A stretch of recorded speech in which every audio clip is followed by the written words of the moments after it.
up while I'm smoking. Keep it going. Money and the power and some more shit. Staying in motion. Never will I get into no whole shit. I'm not forward. Stay golden, frozen, floating. Motherfucking Billy Ocean. You can act like you don't know. Spitter and Cardo, bulletproof German coupe Cardos, clothes, take photos, car shows in my low lows. My 64 ride slow on the Snoop Dogg, blowing dodo. It's like a fog machine that went off in my car, yo. Pull up after all the bars closed.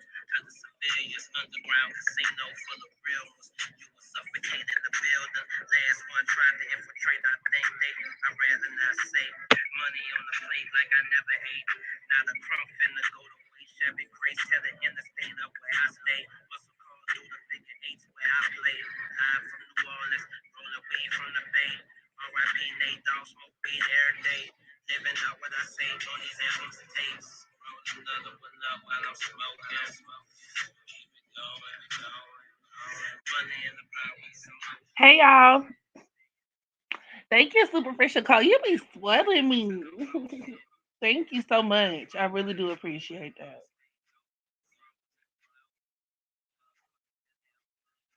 You had a feeling? Is it, what do you call it? Synchronicity. The synchronicity of it all. You were correct. You were correct.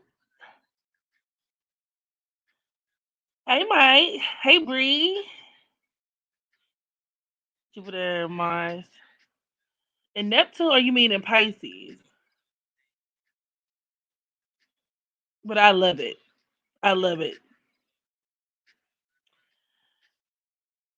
I appreciate it so much. Hey, Rational Kiss. You been depressed? Did you watch my video on the Capricorn blues? Oh, see, I love that, and that's one thing I will say. Pisces placements are so giving, so charitable. Like I love, love, love, love that about y'all. The only thing I'll say is because it's really easy for people to take, like when you're around a person with a lot of Piscean energy, and they may not do a good job with giving the same things that they give to others to themselves. You know what I mean? Like they're really good at spoiling other people, may not be the best when it comes to spoiling themselves. So make sure you take care of yourself as well.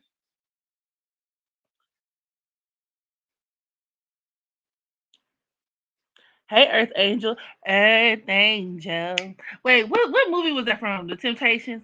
Earth Angel. Would you be mine? I mean, that was a real song, but every time I hear that phrase, I think of that scene from The Temptations where they were singing that song on the corner. I'm just a fool who's in love with you. I remember. Oh, you have Neptune. So you then you have your sun conjoined to Neptune and Sag. That makes sense too. Y'all know Sagittarius is could be really giving, or Sagittarians can be really giving, really charitable, especially with your Neptune conjoined to your sun. So yeah, you do have a lot of aspects that make you very giving. Like I said, I appreciate you. You know, y'all be huge blessings to other people. I appreciate it. Appreciate it. What you got to say about Neptune conjoined to the Sun in Scorpio in someone's natal chart? The Sun in conjunction to Neptune in general. Actually, you know what? I take it back because we'll get into it. Because I'm going to be talking about Neptune and aspects to personal planets. But I'm only going to be discussing it from one facet. So what I will say in terms of just the general rundown, um, having someone's Scorpio sun in conjunction to Neptune could also produce like a really big giver, but it could also deal with a person who could be really secretive too. Somebody who holds a lot of secrets, and you know that could be a good or bad thing. Just depending on what you're talking about. A lot of time, a person with their sun in conjunction to Neptune, they could be really spiritual people. They could also be people who are really, they have a lot of empathic qualities or tendencies. But when we talk about in Scorpio, that could be the same. But I notice a lot of them naturally are portals like for mediumship, whether they realize it or not. So they could be really connected to like the deceased, or they can have a lot of or experience a lot of paranormal things. Also notice some people with that configuration could be into crime. Not everyone, obviously, but like for example, like I've seen like a drug dealer with their Scorpio sun conjoined to Neptune. That'd be like a drug dealer, especially with Neptune dealing with drugs. Scorpio automatically kind of could put a person in a mindset where they're just predisposed towards lower nature kind of activity, in some cases illegal activity, or to where they can be kind of devious minded. For a woman that could deal with her dating men like that, bad boys, whatever the case may be. These are also people who can find themselves like if you don't recognize those qualities within yourself, they may also have to be careful because they could be on the receiving or on the other end of it. So like being victims of theft, robbery, blah blah blah.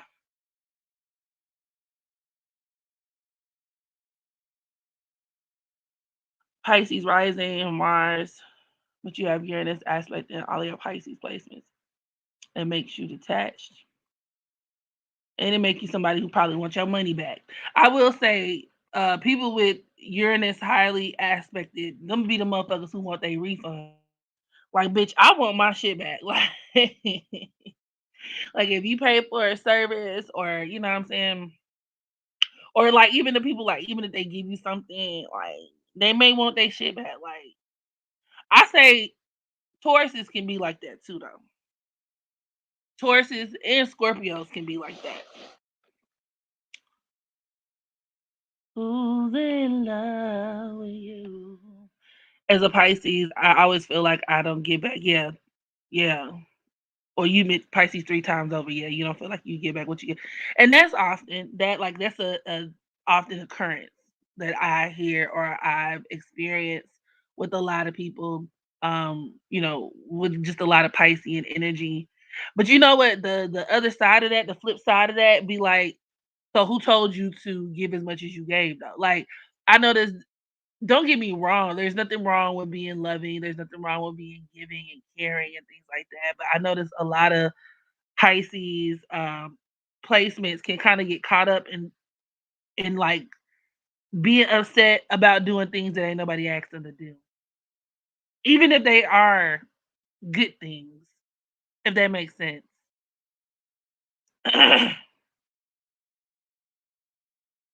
Cause I mean that could be where you just end up shooting your own self in the foot. For a lot of Pisces placements, y'all are your own undoing. Learning how to play. Sometimes you do have to place limitations on certain things.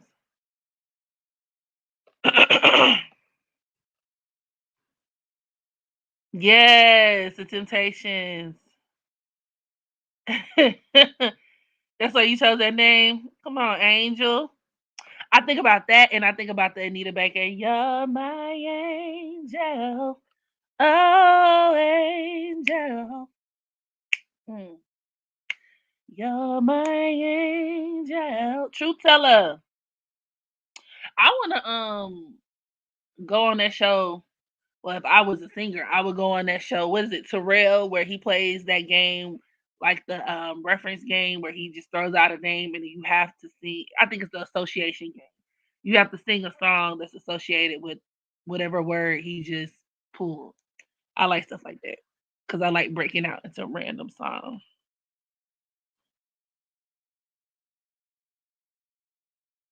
Yep. Come on, imagination. Hi, Winter.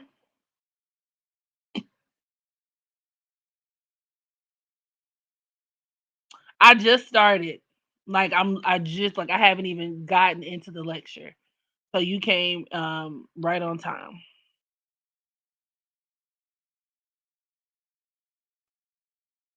Happy Sunday, Danielle. With Saturn and Sagittarius.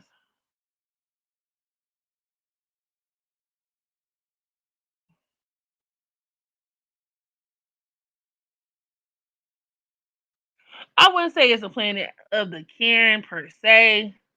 Um, I mean, even though I do think white people are Aquarian in nature, but I wouldn't say it's the planet of the Karen, but Uranus can definitely have some Karen like qualities, especially that level of entitlement. For sure, absolutely.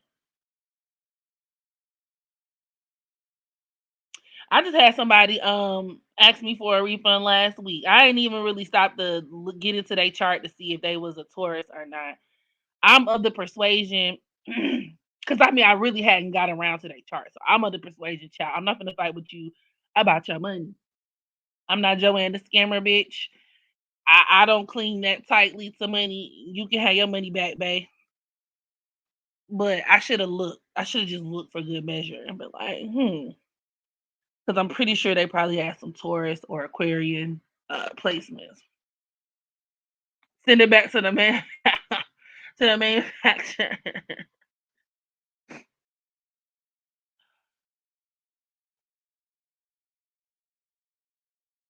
All right, so do me a favor. Don't refund them. You are no. That's the thing. I hadn't even gotten around to it because I had so much going on. So usually like if I take a while for like 97% of the time I'll communicate that with you. Every now and then I do get situations where like damn like I missed a follow up or I should have reached out to that person and kind of kept them up to speed at what I was doing. But if I don't, I don't, and then you know what I'm saying. And I you're gonna get your reading either way it goes. And for most people, I'll tack on something extra, or you'll get a freebie. You know, whatever the case, you're gonna get your quality reading.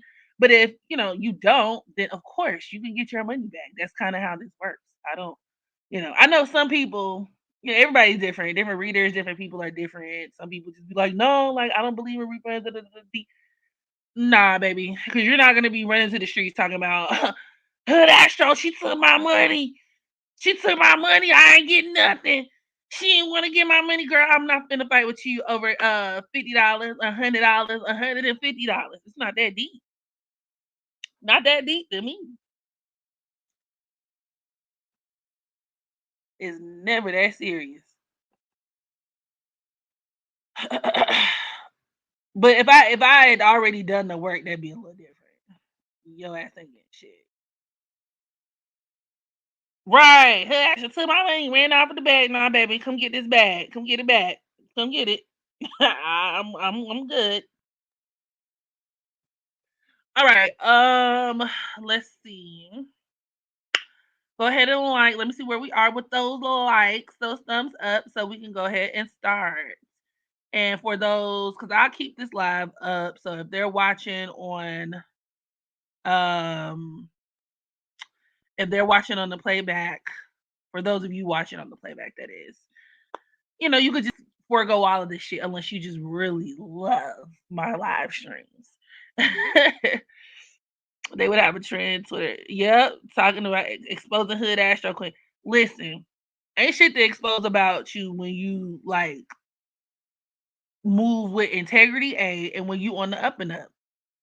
I'm not perfect. Never pretended to be perfect. Every transaction and encounter I've ever had, not perfect. Not really sure what there is to expose. But I kind of think stuff like that is also kind of the nature of the beast too. Once you hit a certain level of visibility, no matter what field you're in, but some people can take it and make it better for themselves or worse for themselves, depending on A, what they've actually done, and B, how you handle it. You know what I mean? Because like, not never will I ever be arguing with a bitch about my prices, my actions, why I did what I did. You know what I mean? Not really. I really am not a fan of explaining myself unless I really feel like it's necessary. In most cases, it's really never that necessary. Stuff like that. But then you had the motherfucker in the corner. Oh, is it canceling? Ooh, or who we canceling? Such and such. Yeah, I always had a bad feeling about such and such. Bitch, no, you didn't. Your ass was over there in the comment section like everybody motherfucking else. Ho, we're trying to cap like, oh, are you talking about such and such? Y'all gonna wait till it's canceling such and such for you to hop on the bandwagon. Oh, I knew someone right about them, bitch. You ain't know a goddamn thing, bitch. Shut up. What you knew? You ain't know nothing. Hey, Patricia. During the weekday, I always try to go to bed. I'm about to be on what you on because my schedule is about to change immensely. So I need to get more sleep. It's just so hard for me because even if I go to sleep, my issue is staying asleep. Like I low key got insomnia. On the actually the keys are a little high. They're the highest of keys actually. I'll go to sleep maybe like an hour or two, get up, be up, stay up.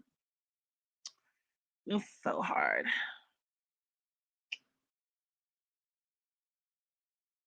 Transit in Neptune is conjoined to my son. I'm probably having some intense dreams. Child, that could do it. That could do it. Yeah, tons of clients in the coffee shop. Come on, coffee. I take you to the coffee shop. Let up taste of what I got. I have you spending all you got. Keep going till you hit the spot. Whoa. I know one thing about coffee. When I drink coffee, I'm a shit. One thing about me, after Megan hit the coffee, I'm gonna take a shit. Like I don't know if coffee be running through y'all like Flojo at a track meet in '95. I think, but I don't know what it because when they say coffee is a natural laxative. Baby, I do not drink no coffee nowhere that I can't run to like a bathroom or an exit because it's gonna be over with.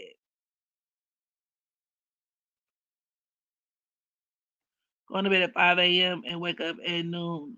I actually kind of like that though. I mean, if my lifestyle permitted that, meaning like if I didn't have a kid and you know what I mean, 9 to 5 obligations, I wouldn't mind that schedule. Neptune at the 17th degree. Trying to been having. Neptune at the 17th degree is a really good degree in terms of something that could benefit you professionally. I mean, it could deal with you receiving, like a really good promotion. It could deal with you working in you know, some of those people can work in like creative fields. Um, they could do social work, nonprofit work. It could also just kind of bless a person with a good job. It'll be kind of easy to get like a really good job with Neptune trying in the midheaven too. I noticed.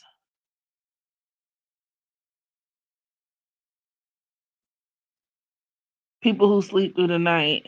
Does it feel good? Right, being God's favorite. Cause I don't.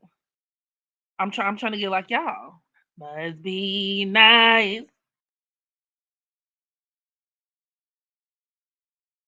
Yeah, okay. And the coffee is a diuretic. You've been hallucinating in your dreams. California had a tsunami advisory threat, and Florida had two tornadoes today. A lot of Uranus and Taurus and Jupiter and Pisces weather patterns. That is for sure. And Neptune, transiting Neptune and Pisces. So yeah, very much lots of water activity going on.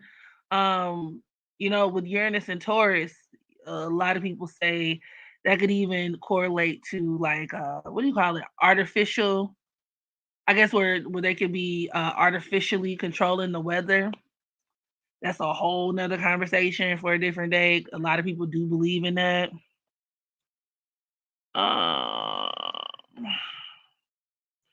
are aspects between generational planets even significant at an individual level? Because my Neptune name, yeah. Um, they're not as strongly felt. I'm not gonna say that they don't have any effect or any influence. Um, but it's like in order to get more clues, so let's say you have. I'm trying to think of an example that would make sense. Mm, let's say like your Jupiter is forming a sextile to I don't know Pluto or some shit. I would personally look at the houses that these planets are in. Um, yeah, I would look at the houses that these planets are in to kind of get more information on how it could play out. Because sometimes, especially if we're talking about like transit wise, too, like the outer planets kind of set the tone for like themes in your life, but the smaller transits or the personal planets will really kick off the direct events. And so it could kind of be the same or function in the same manner when we're talking about natal charts. During the morning, I love drinking matcha based drinks. Matcha, or I don't know if I'm saying that right.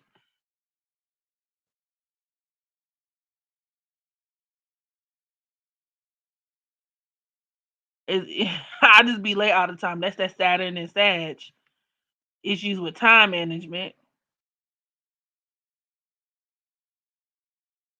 Um, or people who fall asleep. Yes, as soon as they hit the pillow. Yes, yes, yes, yes, yes.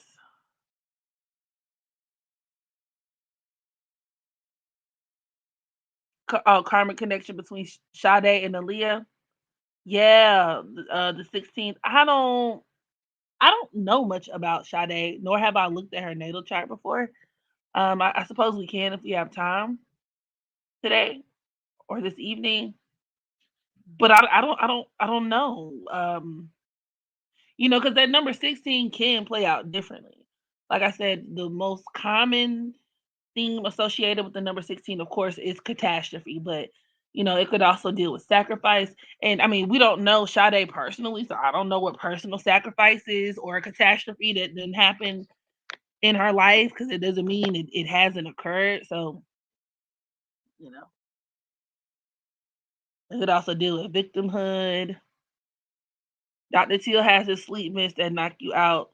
That's I'm trying to sleep for hours, trying to go to bed for hours, trying to sleep for hours. I hate that song, y'all. Unpopular opinion. I can do this for hours and hours, some champagne showers. But it's you I devour. I'm like, shut the fuck up. It is all over. Every song, a bitch with her knee. You see a girl get a little, get her nigga a little video with her man, baby. It's gonna be yours, mine, and ours. I'm like, oh God. I don't know if I don't like the song because I hear it too much, or I don't know. It just don't really. It's not a bad song, obviously. It's just it don't do nothing for me. Like I don't. I didn't hear it and automatically think like, damn, I have to. I gotta play this. Like I have to. Let me download this shit. It's annoying. All right, guys. So we're gonna go ahead and get started. So this video, okay, of course, as you can tell by the title, um, it really was inspired by a reading that I did on Tiffany Haddish, and that is available on Patreon. Shout out to my Patreon Astro Fam, gang gang. So Tiffany, small head, bald head, skittle diddle, no hair in the middle, Haddish. I'm talking like I'm not bald head either, but she basically got arrested for a DUI, right? They said she had fallen asleep behind the wheel, allegedly. And in analyzing her natal chart, I found, I mean, Neptune really was dominating her chart in ways that are like an obvious correlation because Neptune can deal with drugs, it can deal with alcohol, it can deal with shit, going to jail. So she had a lot of things to unpack. But it also kind of had my mind going to where I wanted to discuss the way that Neptune affects one's personal planets, because it can have a very, very profound effect. And I wanted to discuss it specifically from the standpoint of like or drugs and alcohol. Okay, within that particular scope or framework, how addiction and alcohol or drugs or substances um, can really impact one, or how those things could play out depending on what planet Neptune is in contact with. Okay. Thank you for the super chat, Kiki. One time you said don't trust people with a lot of Aquarius or Scorpio energy. Go into detail. Could you please go into detail why? I've been saying a lot of shit, and I really don't remember me saying that. But I mean, I can still support and stand behind that statement. I would also, to be real with you though, to be 100% like honest with you, I think the biggest threat though, it would be like people with a lot of negatively aspected Neptune energy, or like, a lot of afflicted Piscean energy, just because those are people who may not be trustworthy. They could be prone to lying, cheating, double dealing, stealing, especially if we're talking about like religious leaders, cult leaders, blah blah blah. Um, but when it comes to like people with a lot of Aquarian or Scorpio energy, I'm not, I'm gonna kind of walk back that statement a little bit, even though I don't remember saying that. I'm not gonna say don't trust them, but you have to keep certain things in mind. Maybe I was just speaking about my own personal preference, because I have really bad experiences with a lot of Aquarians. But I will say like Aquarius and Scorpios, or Aquarians and Scorpios, are two groups of people, and depending on where you got these placements in your chart, who are naturally going to be very, what's the word? They can be very selfish people. Put it that way. They can be very selfish people. So one kind of has to enact a certain level of self protectivism whenever they're dealing with people like that, because you just do. If you're dealing with dark sided ones, well adjusted Scorpios and Aquarians are a different story.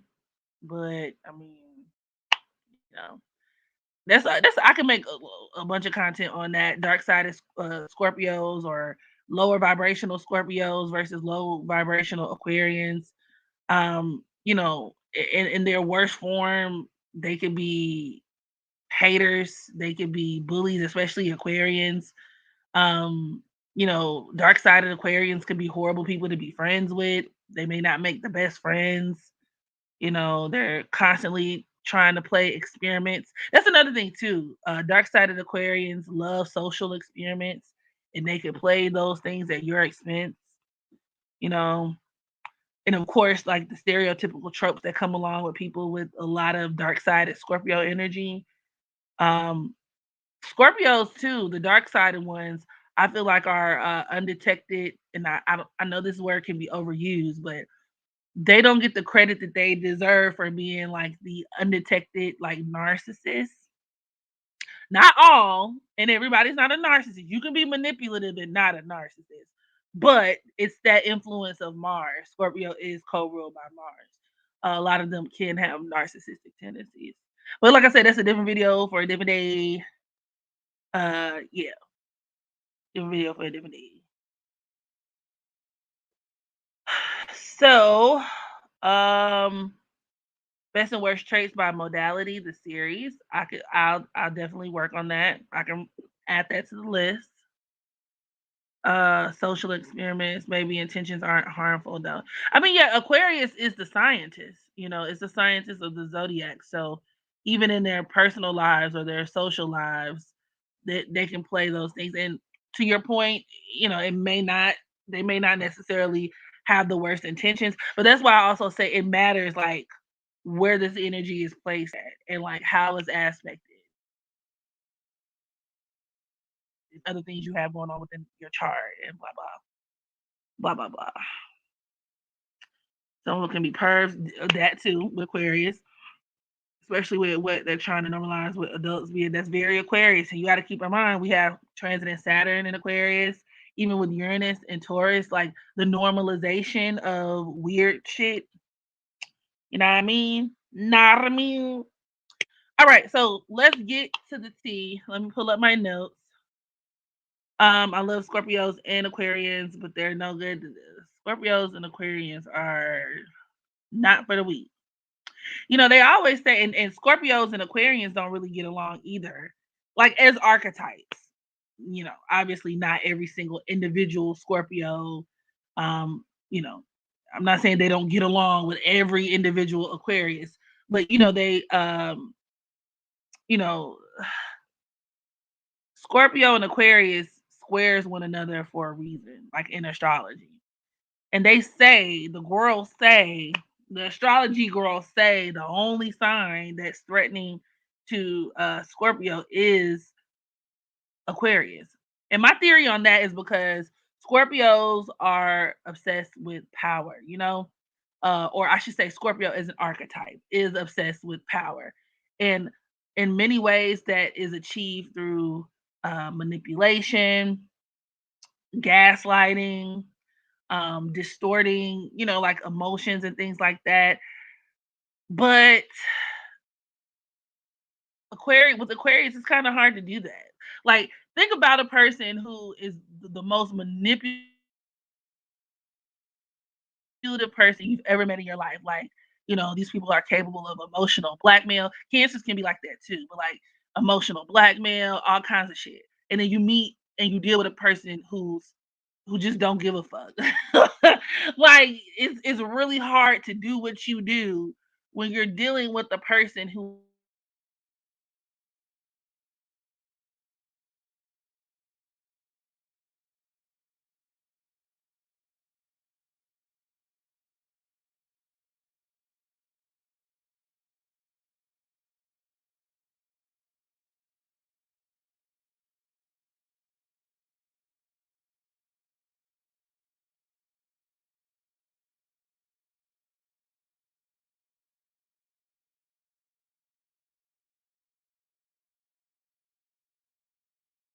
has a set of squares, like they have a lot of Aquarius and Scorpio in their chart squaring one another. So like an example of that would be like, oh, a Scorpio South Node with like their Aquarius Mars and Venus squaring their South Node. Because that kind of opens the door. And that's kind of what I was saying, because every Aquarius and their experiments may not be evil and maniacal and diabolical and blah, blah, blah, blah.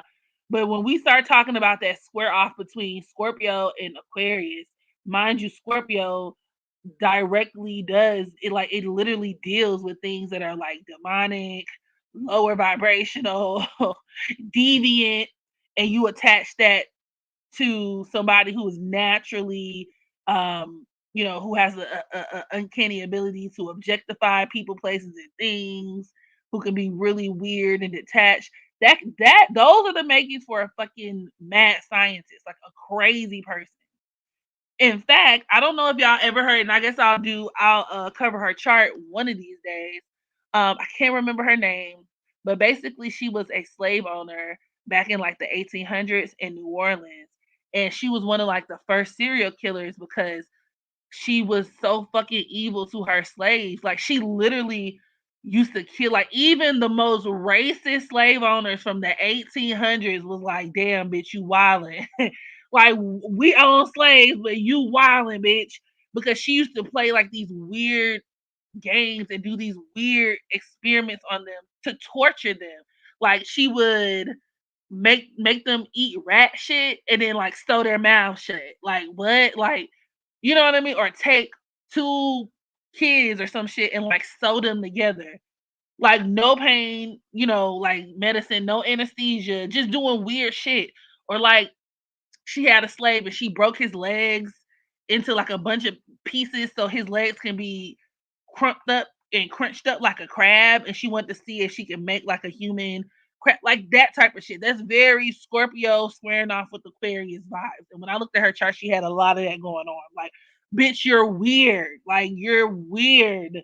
You're weird and evil and diabolical. And it's really no like it's just and they'll look at that shit, it's like, oh no, this is an experiment. Like, yeah, science. Duh.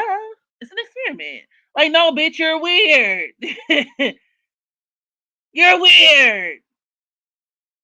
You heard? Okay, yeah, whatever that bitch name is, Delphine Laurie.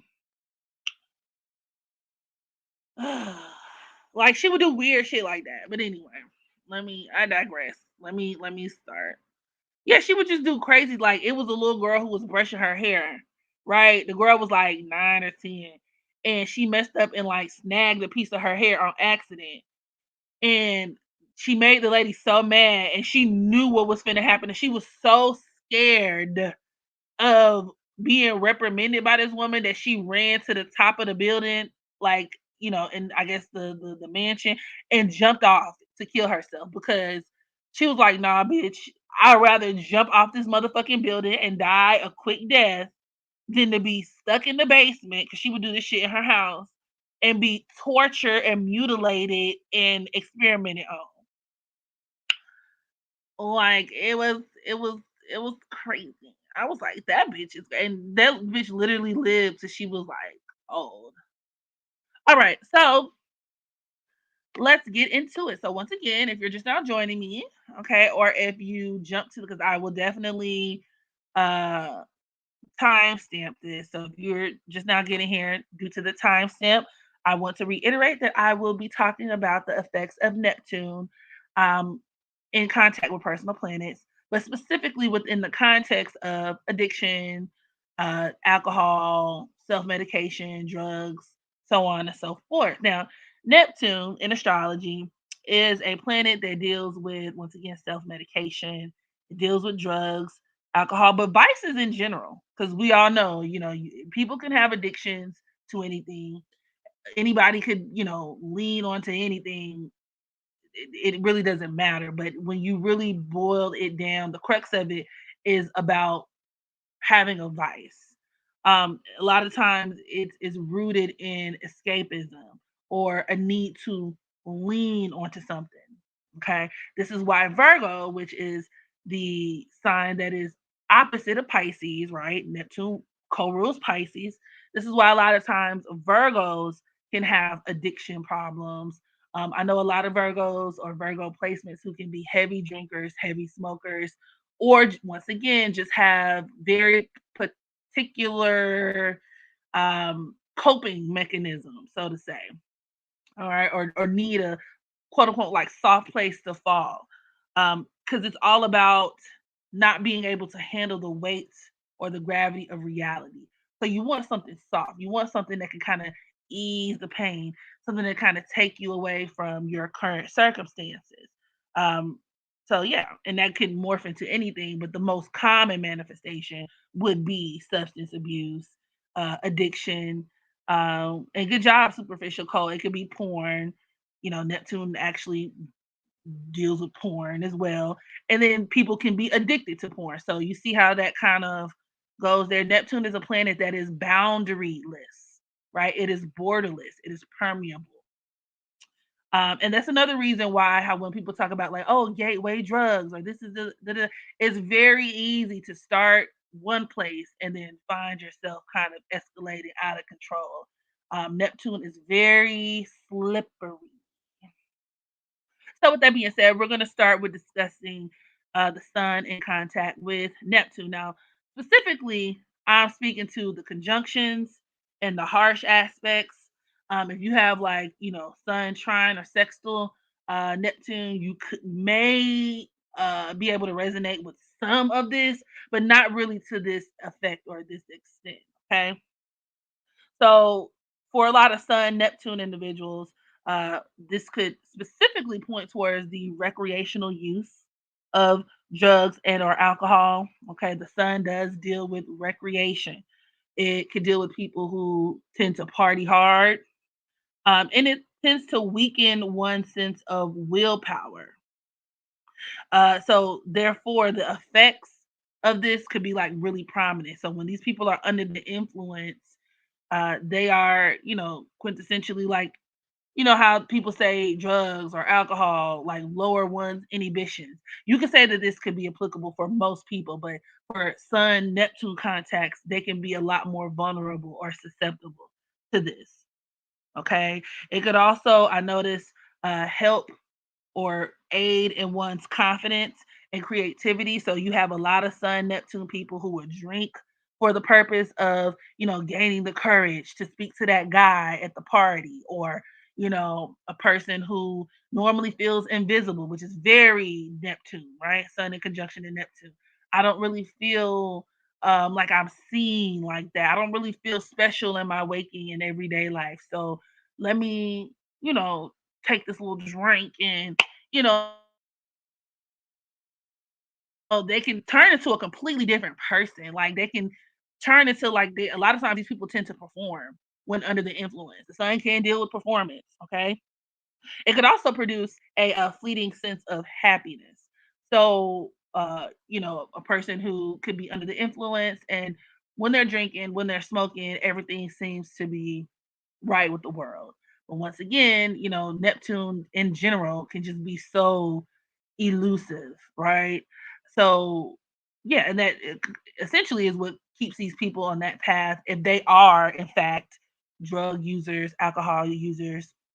That kind of keeps them on that path or on that chase to keep those things or to keep using those things. Now, once again, I'm not saying this applies to every single person with Sun in aspects to Neptune, but I noticed that this could actually happen a lot. Also, if you have children with your Sun in aspects to Neptune, once again, primarily the harsher aspects, but maybe the conjunctions, the likelihood of your children suffering from like addiction issues and things like that could be kind of high as well. So there's that. Now, when talking about the moon in aspects to Neptune, once again, conjunctions and harsh aspects primarily, this speaks to a more addictive personality, or these people can have addictive personalities. And it actually makes it a lot more detrimental to the chart than a person who probably had their sun, in aspects of Neptune. So if I had to choose, like, I would actually rather have my sun in aspects to Neptune over the moon in aspects to Neptune, just because the moon is a lot more receptive. And if you form those type of bad habits, attaching yourself, leaning on certain vices and things like that, it can be a lot harder to break those habits if you have, Neptune negatively aspecting your moon. That could be a person who could spend like their entire lifetimes trying to overcome that shit. Also, it can make a person a lot more, once again, vulnerable. And these are people who are a lot more likely, like their reasons for using could differ as opposed to like the Sun Neptune person. And that also could play a large role in why it could be just harder to break those bad habits. So, for example, a Moon Neptune individual could self-soothe, or there could be a desire to like drown one's feelings in drugs or alcohol. And once again, I mean, this may not even necessarily just be applicable to drugs or alcohol. Everybody with Neptune aspects don't necessarily have to be drug or alcohol users. Rather, this could apply to other vices that would probably be able to be deduced by looking at your natal chart in its entirety. Because you also have to look at, you know, what house is Pisces occupying, what other contacts are Neptune making within your chart. But once again, I'm discussing these aspects in a vacuum. But anyway, yeah, so there could be a desire to drown one's feelings, self-soothe. It could also be used as a powerful avoidance mechanism, to avoid, like I said, one's feelings or issues. So, for example, this would be a person who, um, has a lot going on, and you know, maybe they got into an argument with their partner or some shit like that, or their family, maybe even the mother, and instead of addressing those emotions, those negative emotions that arise whenever you're in conflict with other people, they go grab a bottle, hoe up, drink. Two shots, drink. Faded, drink. Faded, drink. Now, I done grew up with some people living their life in bottles.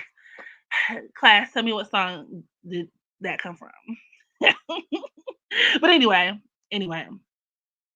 also, I noticed that Moon Neptune individuals could actually have more interesting personalities when under the influence.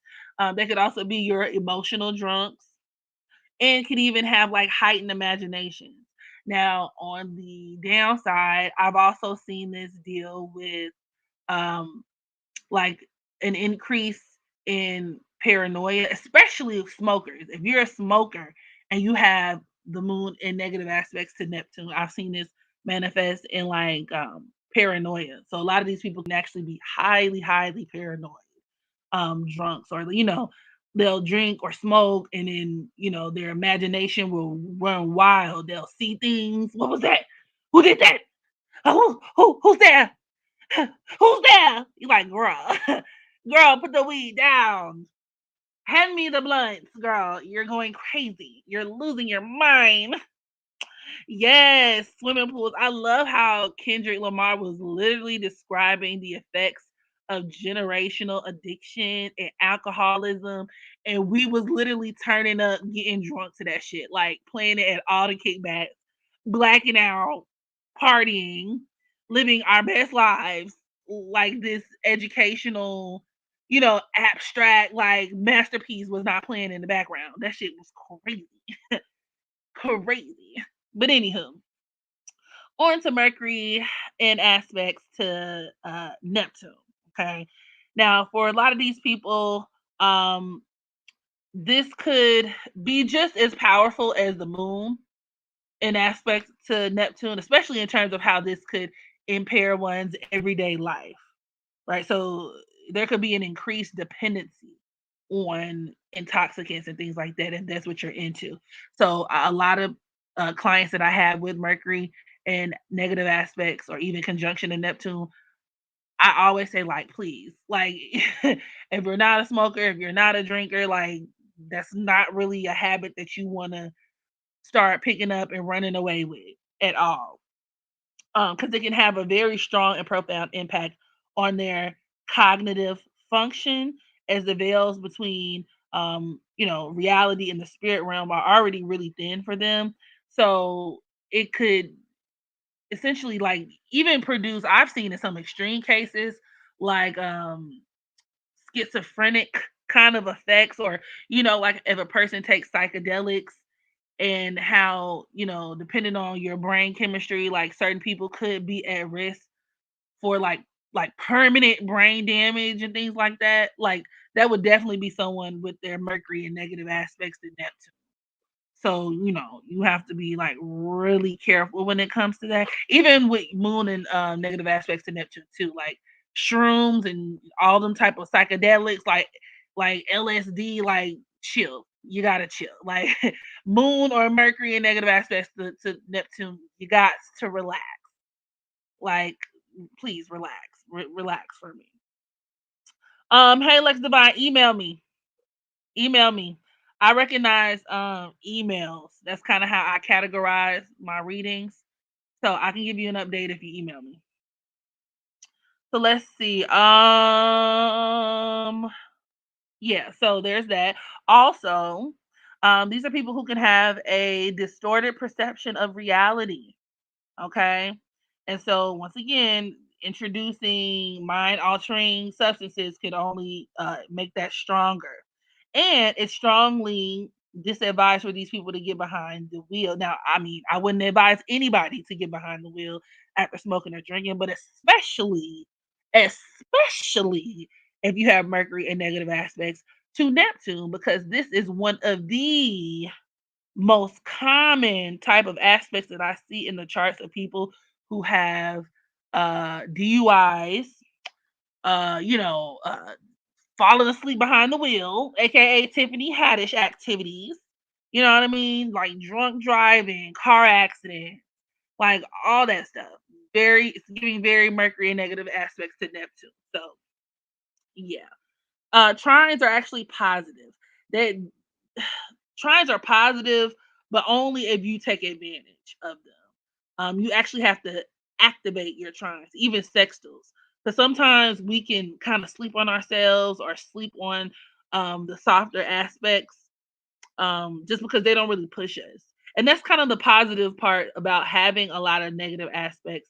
And it's why a lot of people, just in general, who have like a lot of things that maybe that they have accomplished in life, so to speak, a lot of them can have, charts that are decorated with squares and oppositions and quincunxes because they drive you and they push you.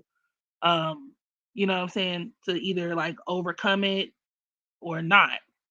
Are yards a bad thing? Yeah, yeah, they are. What's that TikTok where it's like, yeah, yeah, they are. Because the thing is, yards are comprised of two planets that sextile one another, and then those two planets both form a quincunx to one focal planet. And the focal planet, the quincunx anyway, is really what whoops your ass. So once again, it's not to say that it can't be overcome because quincunxes essentially are things that we kind of have to make adjustments for in life. So I mean, it's not the end of the world. A lot of people have yachts. A lot of people have yachts. I actually did a video on Tasha K's yacht and how it's playing out for her in this whole situation with Cardi B. So yachts can actually be a huge inconvenience, but they're not impossible to navigate your life around. So I mean, if you have a yacht, it's really not the end of the world. It's not the end of the world.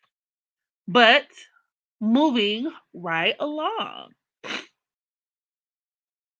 Now let's talk about before I leave Mercury and aspects to Neptune. Um Also, piggybacking off of like, these people having a lot of escapist tendencies. A lot of these people could also have high strung nerves, right? So I noticed that a lot of users, a lot of alcohol or drug users, with Mercury and Neptune contacts, they do it like as if they are drawn towards sedatives, or they do it to kind of relax themselves. These are people who you'll see mostly on downers as opposed to uppers. But that's just my discovery. Okay. Now, Venus in aspects to Neptune, this could deal with people attracting others who dibble and dabble or who could have addiction problems. A lot of these people could be social consumers, so your social drinkers, your social smokers, but, comma, okay, it could be easy for these people to kind of be swayed or influenced. Even if you're not someone who smokes or drinks, Venus and aspects of Neptune, these people can be like really impressionable, especially when it comes to their friends, when it comes to the people around them.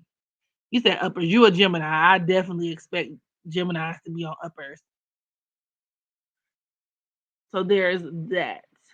Um, so yeah, succumbing to peer pressure. But I also noticed that the probability of Venus Neptune people being addicted to other things could be like really high, like exponentially high, especially when we start talking about like food addiction. Um, I mean, shit. Even when it comes to people, like being addicted to people, um, stuff like that, like getting love drunk or you know whatever the case may be, which is a completely different video for a different day. We can discuss Venus and aspects of Neptune in a vacuum on a different day for that very reason. And then we have Mars and aspects to Neptune. Very similar to the sun in aspects to Neptune. These people can have that kind of illusion, or when they use it, there's this illusion of being in more like control or in touch with oneself. Like, oh wow, when I drink, when I do this, I come alive and I'm able to access my true self. Maybe drugs and alcohol kind of give you this false impression of being more in control than maybe you actually are. But it can have such a major impairment on your actions. These are the people who, especially if you're a smoker with Mars and aspects to Neptune, can be like the quintessential lazy person. Like the poster child for how they try to kick it, like all people are who smoke or drink, like especially weed heads, like, oh, you're gonna be lazy, this and that and the third. Um, it could also, like, the use of drugs and alcohol can also significantly either enhance their sexual appetite and performance or cripple it. So an example of this would be like a person who's like, I can't even fuck unless I'm drunk. Like, I can't even fuck unless I'm hot. Or a person who drinks or smokes so much, like, or a dude who will pop a pill and like he can't get his thing up because Mars literally deals with a man's manhood. So maybe he has a really difficult time getting it up. It could also deal with a dude who watches too much porn.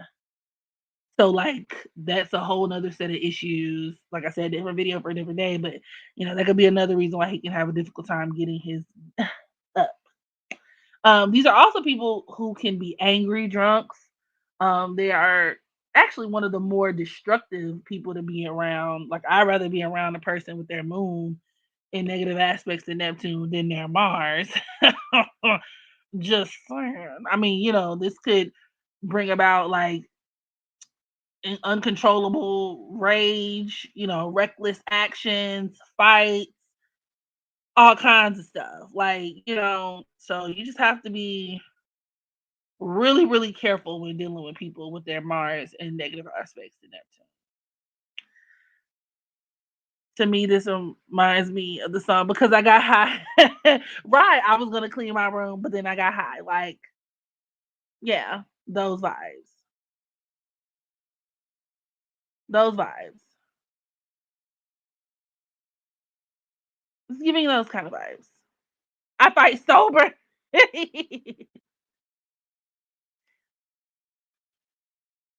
It's giving those type of vibes.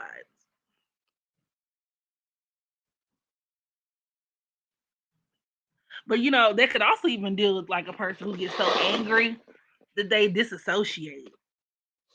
And so, like, those violent fits of rage can come from like a disassociative state of mind. People who will like do something and then they'll come to and be like, I don't even remember doing that. Girl, you was on top of the table last night. Girl, you spit in that lady face. What I did? Uh-huh. That's also like somebody mentioned having Scorpio Sun conjoined to Neptune. That's also very like Scorpionic. Like there's some Scorpio shit in the mix. You know, Scorpio is all about that blackout kind of activity. My Aries, your Aries is in the 12th house. You have Aries in the 12th house. Oh, it's the reason why you don't drink.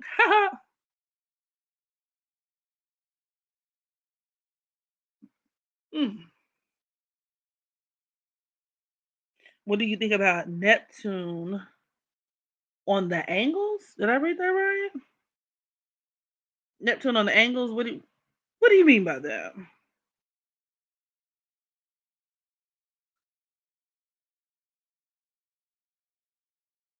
I have Mars and Leo in the 12th house, opposing Neptune in the 6th house. And when I get angry, I do, yeah, I bet. Yeah, buddy. Yeah, buddy. Had this Leo male, the moment his lips touch alcohol, it's like a switch went off. Yeah, Leos are very sloppy when drunk. Um, and so taking it back to the examples that I just pulled from, or the lecture I just pulled from, that would be like a person with their sun in negative aspects to Neptune. They can be like the effects of alcohol for them a lot of times is so exaggerated and over the top. Oh, like Neptune on the ascendant, midheaven, gotcha. MC, that kind of thing.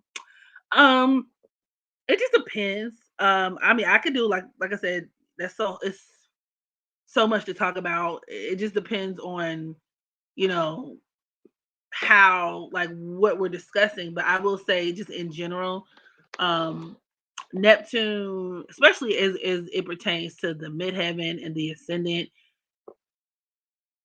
it points towards a person. Like a lot of times I notice that these are people who have to pretend. Like these are people who may not even really be able to show up in the world as themselves fully, or there could be a disconnect in terms of like how people view you versus how you view yourself. Now, how big that disconnect is, like I said, the severity and other little nuances can be kind of decoded based on like what aspects we're talking about, what signs we're talking about involved, and etc. But that's like the main thing that I observed when looking at like the charts of people who have a lot of Neptune activity, to their ascendant, to the midheaven. Even when we talk about, like the fourth house, you know what I mean? A lot of times it's a certain level of whether it's an inability to see themselves the way that other people see them, or an intentional effort to try to distort the way that other people see them. I've seen this in the charts of some people who feel like they have to fake it till they make it, especially with Neptune in the 10th house. I meant to mention that too, like, or Neptune on the midheaven. And depending on whether you're able to actually pull that shit off, once again, is going to be contingent upon like the condition that your Neptune is in. But you do see that like a lot, a lot. Make it surrender to my loving baby. I make it surrender. Neptune trying heaven. I might just be delusional. And actually, no, not necessarily, because that's actually a good aspect to have. I think I just discussed Neptune trying in the midheaven. That would be a person who would be able to pull it off. Like, for example, y'all know those jokes where it'd be like, oh, I get on Indeed and be applying for jobs I'm not even qualified. Trying to just shit off. Like, seamlessly. Now, a drawback of Neptune trine in the midheaven, trines are positive things, sextiles are positive things. These are positive aspects, but they could also represent wasted potential, or like, untapped opportunity that we may not necessarily take, especially trines. They could be our passions. It could be a person who's like, maybe you, I'm trying to think of like a good example, and it depends on the sign placement too. But it's like, okay, maybe there's a job that you could really do well in. Like I said, whether it be like rising to management, getting promotions, blah blah blah. But these people don't ever really take the time to like learn or hone your skills or sharpen your craft, or stuff like that. Or maybe these are people who are really, especially in the 10th house, really quick to give up. So like the minute something gets hard and you get uncomfortable, if you have Neptune in the 10th house or attached to the midheaven, you'd be like, fuck it. This could be said for a lot of the Neptune Capricorn generation too, where you be like, man, fuck it. And you never really get a chance to benefit, um, especially if you have a trine. So it's like, damn, but Neptune was trying in your midheaven. You know what I mean? So like, instead of running from the challenge, instead of running from, what I'm saying, the obstacle, if you really, embraced it, worked with it, worked through it, you would have been able to activate that trine and get what needed to be got. So that's not, I mean, like I said, it's trines aren't bad in and of themselves. So, you know.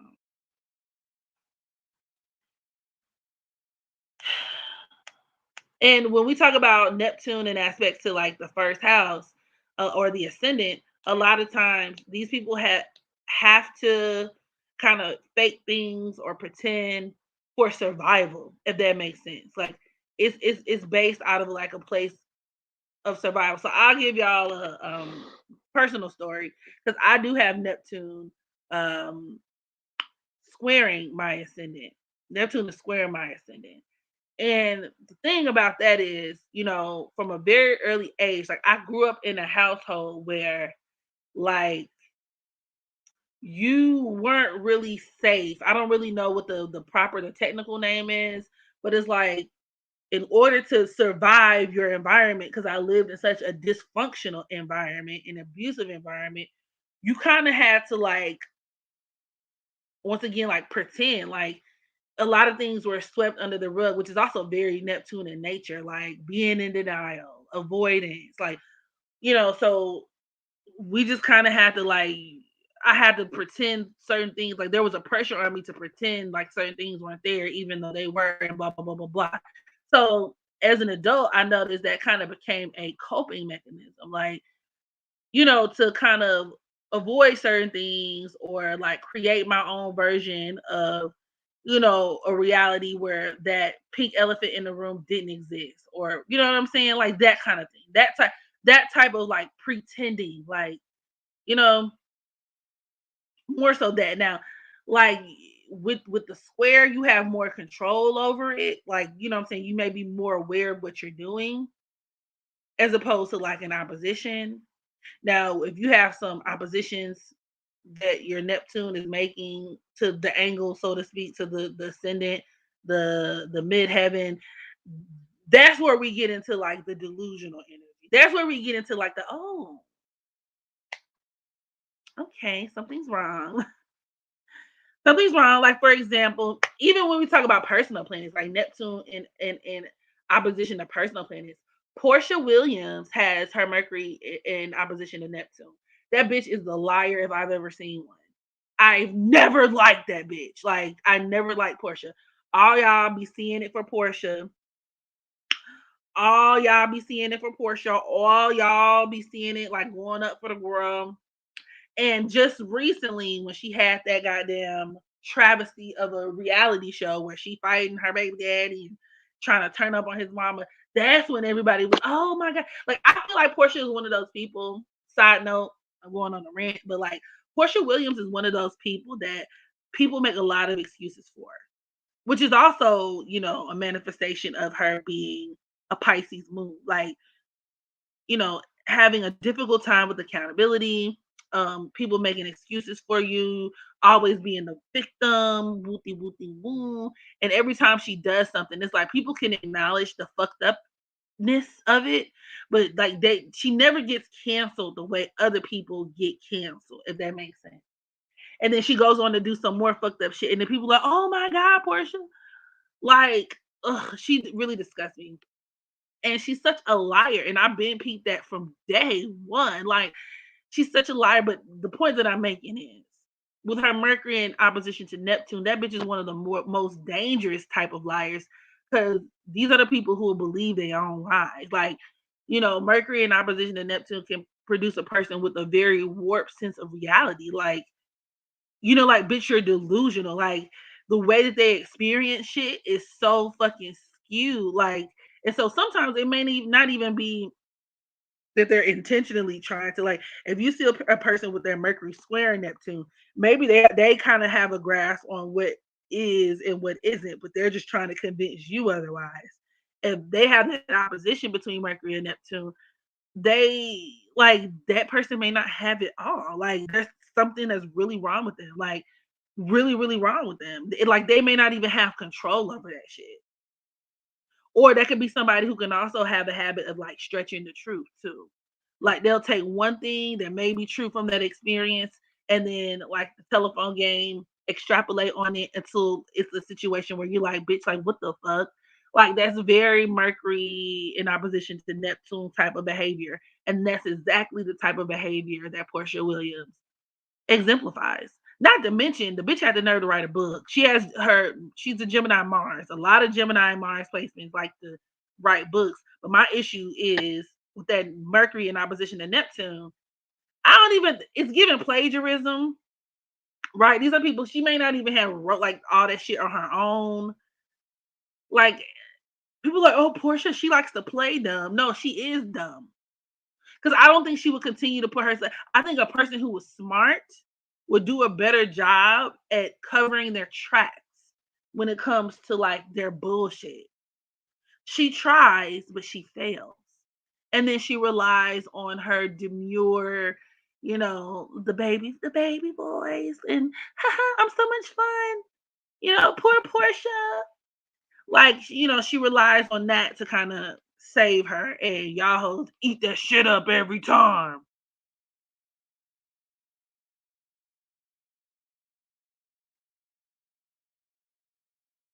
I make you surrender to my. Let me check these comments. Hold on, y'all.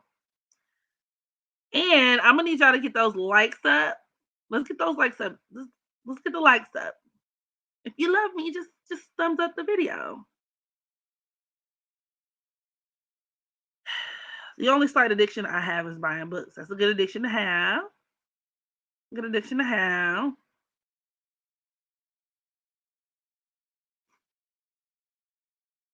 I don't really like the high feeling. I don't really care to be drunk, and that's excellent, especially if you have a lot of Neptune stuff going on. That's definitely my experience with the Neptune conjunction. My midheaven, yeah, okay, square your ascendant. Yep, spent 27 years, yeah, trying to fit in. I get it, and that's another thing too. Neptune on the ascendant or adversely impacting the ascendant or midheaven, a lot of these people can feel like social outcasts or misfits.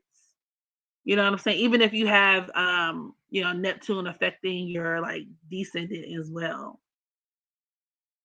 So yeah, that makes sense. So that could drive that desire to once again pretend or be something that you're not or etc.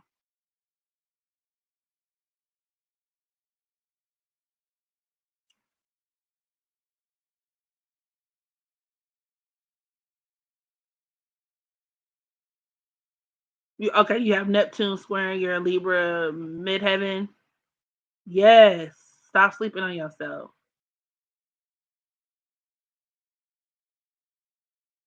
Challenge yourself. Because a lot of times, especially for you, Miss King Cole, it can be easy to allow other or rely on other people to motivate you. Is that something that you experience? Like other people have to give you a kick in the ass to get you motivated or to get you started?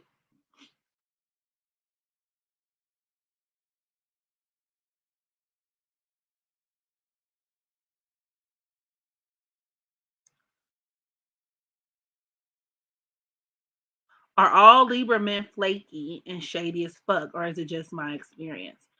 Libras can be flaky. Libra men especially, and it's because of that indecisiveness, that nature for Libra to always want to weigh out the pros and the cons, especially when it comes to relationships. So like it's very easy like for them to kind of come across as what's the word I'm looking for? Like I can see how somebody can view that as them being really flaky.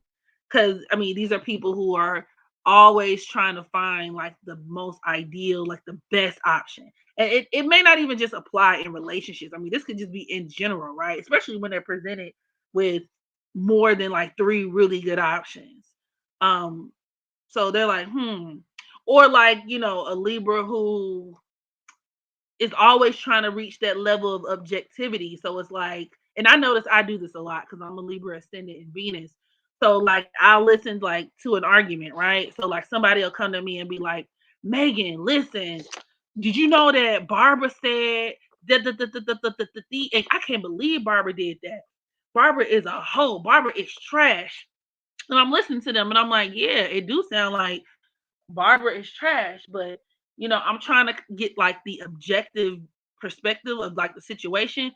So like I'll go back, I'll go back like behind their back and I'll talk to Barbara and be like, yeah, Barbara, like, what's going on with you? Barbara like, oh my God, Tom made me so mad. Like Tom did this and this. And so I'm listening to like what Tom had said about Barbara, but now that I'm talking to Barbara, Barbara is actually making more sense, and I'm plugging the pieces of the puzzle together in a way where I'm starting to see his side, her side, and what actually happened.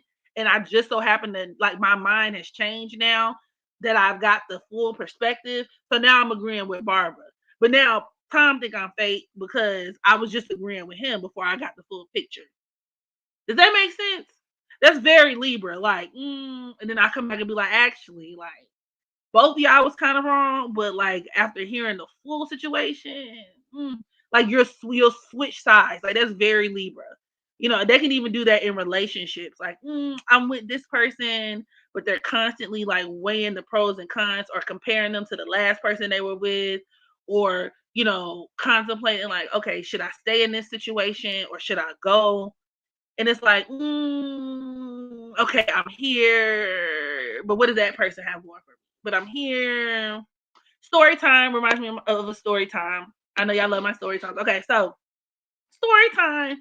This occurred back when I was, in college. I was a proud little college hoe. My whole days, and I was really giving it up for the Libra girls. Okay, giving it up for the Libra girls. I was really embracing my Libra ascendant and Venus energy. And I remember I was in a love triangle, right? So there was this guy. His name was Marvin, and he was like a really big producer, like Atlanta producer, or whatever. And he was like the first dude who was like in the industry that I dated. So my nose is wide open. Y'all couldn't tell me. I thought I was like Ari Fletcher before Ari Fletcher was Ari Fletcher. Like you couldn't tell me nothing. Like I was like, oh my god, like I got these niggas on my body. Like you couldn't tell me nothing. Like I was so green and wide open. And he used to do things like that. I mean, I was like 20, 21. So like, give me money to come and see him, or like, I mean, it really wasn't a reason to get flued out because I only went to school like maybe 2 hours away, but he was still like, okay, wire me a couple $100, damn near $1,000. Like he would do stuff like that, like which is so petty now looking back. But I was a college student. I was so excited. He would buy me shoes. I would come to town. He would take care of me, and I would invite my friends over while we would go to the studio, and we would see like all the little local Atlanta celebrities in the studio. I remember one time we were so it's embarrassing now. Like it would be people like Jock, young Jock and whatever, like walking in and out the studios, and you can tell me I wasn't that girl. Like you can tell me I didn't belong on Love and Hip Hop, like hair flip. And so I really liked him, right? I liked the social currency of being with him in my little 20-year-old mind because I had never really been exposed to anything like that or anything close anyway. And yeah, so like I really enjoyed that. He was really cute. I thought he was so sexy. And but like when it came to like that connection, and the funny thing is he was an Aquarius.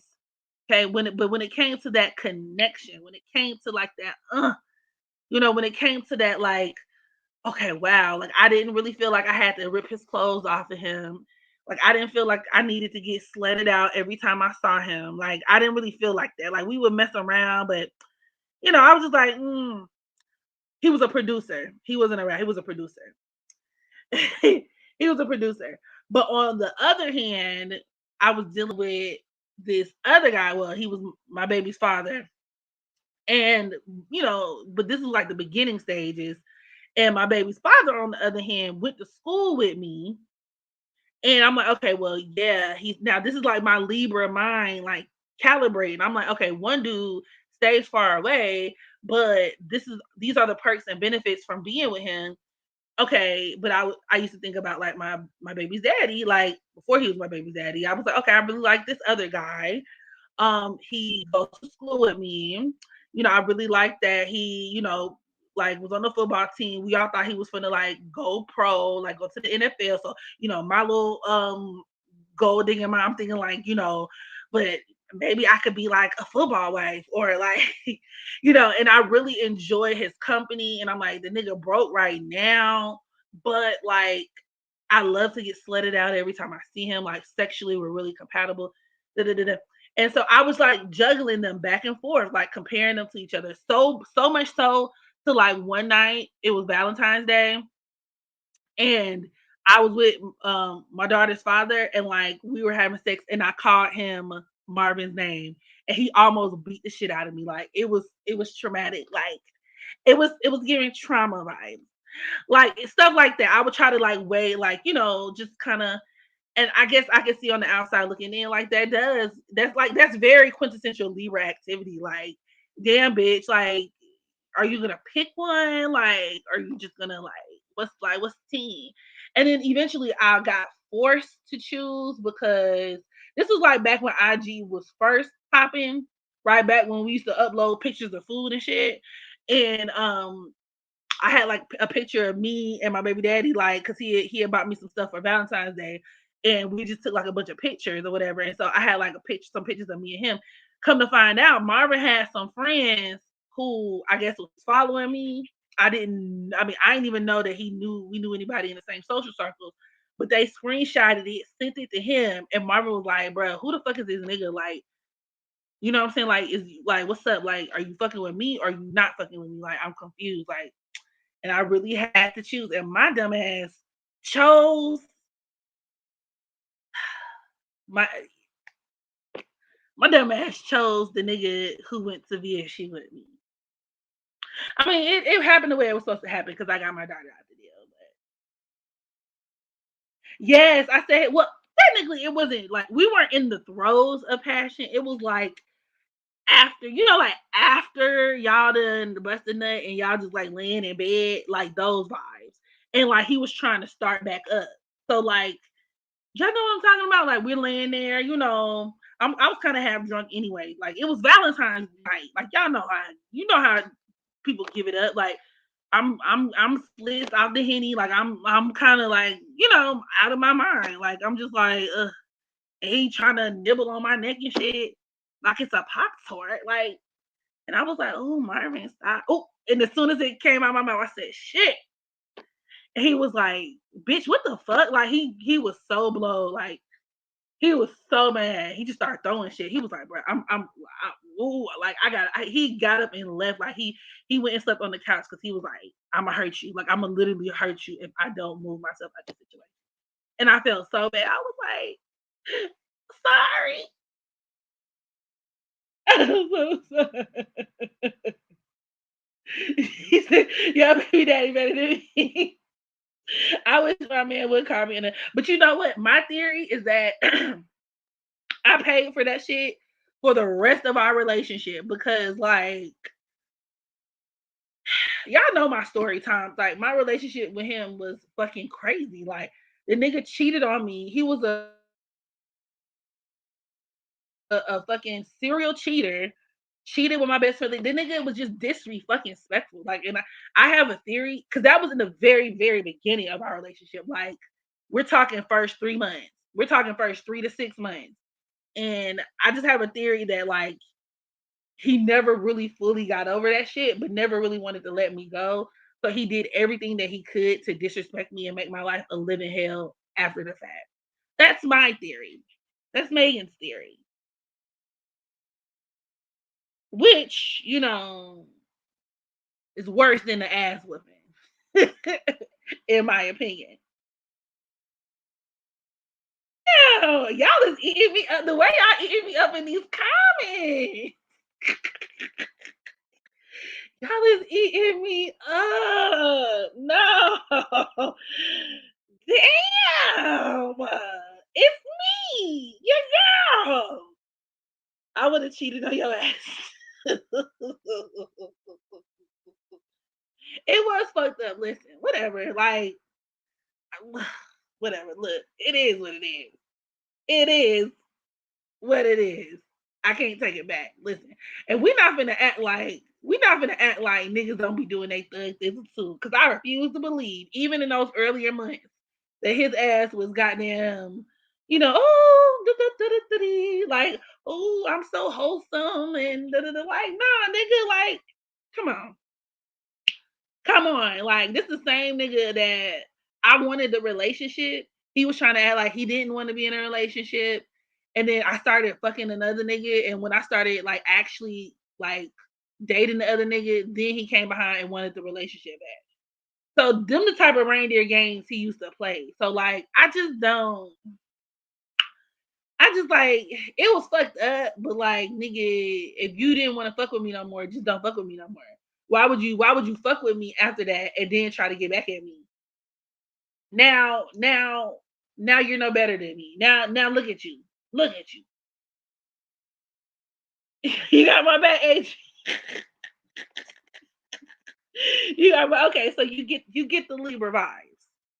Like now you looking crazy. Cause like if that was something you really couldn't get past, why did you take me back? Why did you like, you know what I'm saying? It took him a minute to get over it. Like he pouted, he gave me the silent treatment for a good little minute, but then he started fucking with the kid again. Like what, why did you do that? But like I said, my theory is he did that because he was like, all right, yeah, I'm finna drag this hoe. Like, yeah, I'm gonna take her back, but I'm literally like, I'm finna throw the car in reverse real hard. And boy, did he do that. He got my ass back times 50.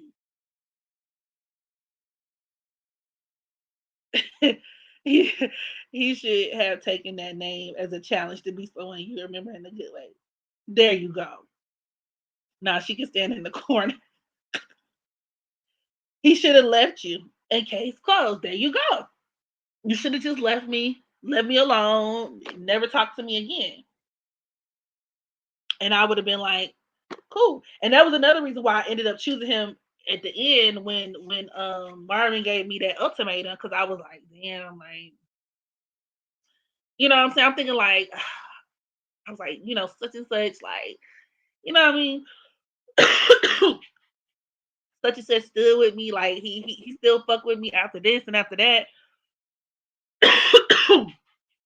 So it is what it is. That's what women do too, right? They take a nigga back and nigga. I did that too, though. I'm not gonna lie. Like I've been guilty of it too. I've been guilty of it too because it really does boil down to like codependency, which bringing it back to astrology, Libra is one of the signs that can deal with codependency. Libras can be very codependent.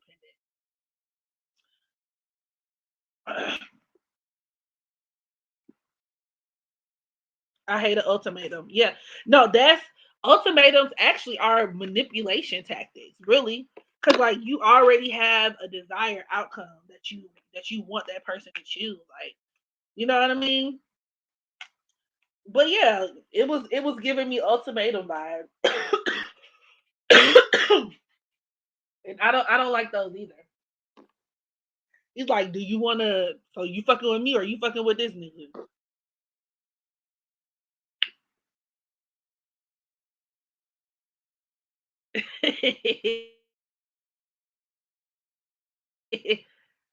Libra Sun. Come on, Cat Moon. Is the producer known today? I don't know if Marvin. I don't think so because we're friends on Facebook. One of my Facebook pages. I don't really be on like that, but from the looks of it, I think he ended up moving to DC. I don't even think he's in the entertainment industry anymore. To be honest, like the posts and shit that he makes, it don't really look like it. He looked very regular, like he living a real regular life. So I don't really know what happened because I'm not in communication with him anymore. So I mean, when you think about it, maybe it is what it is. Oh, also one of the major reasons I didn't choose him. Oh, I need some water. One of the major reasons I didn't choose him. His mother. Uh, he was actually biracial. He came from his mother was Korean. I think she was from South Korea. And then his father was black. But he looked like a lot of his features were very like Asian, but that dick wasn't Asian. That dick was giving that dick was giving power to the people. That dick was giving Black Panther. But anyway, I digress. His mom has schizophrenia, and it traumatized him so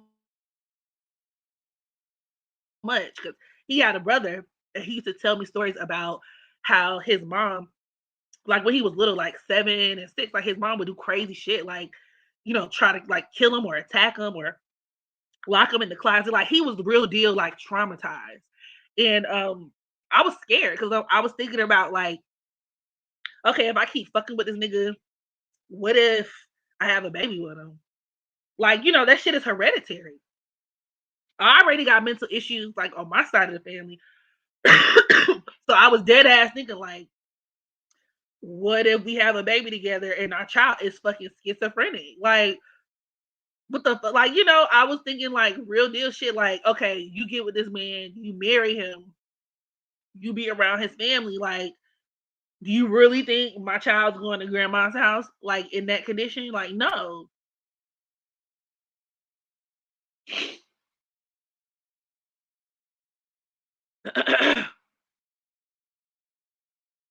I got a divorce because of an ultimatum. Wow.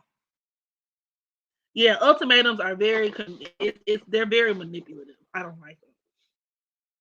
Would you happen to see my comment? I'm a Venus. You have Venus conjoined Neptune in the sixth house.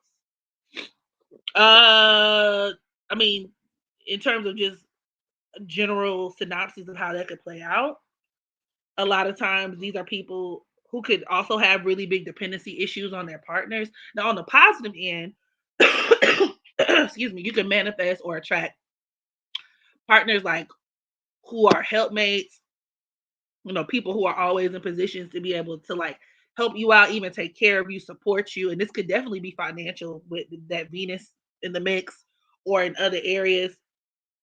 But the issue is like these are people who can also become too dependent on partners or it can work in the opposite direction too. Where like you're dealing with people who you have to fix up or who you feel like you like that savior complex, Captain Save a Hole vibes, stuff like that. Whose dick was better? I'm gonna go ahead and say my baby daddy, just because, um, like I had more of it, if that makes sense. Like when you are used to fucking with somebody, like y'all experiment, y'all do everything together, y'all know each other, y'all learn each other. Me and Marvin didn't really get that far. Like we did a little a little yeah, little whoop they whoop, but I don't know, like it don't really stand out in my mind. It's like wow, like you know he really, glazed my yams.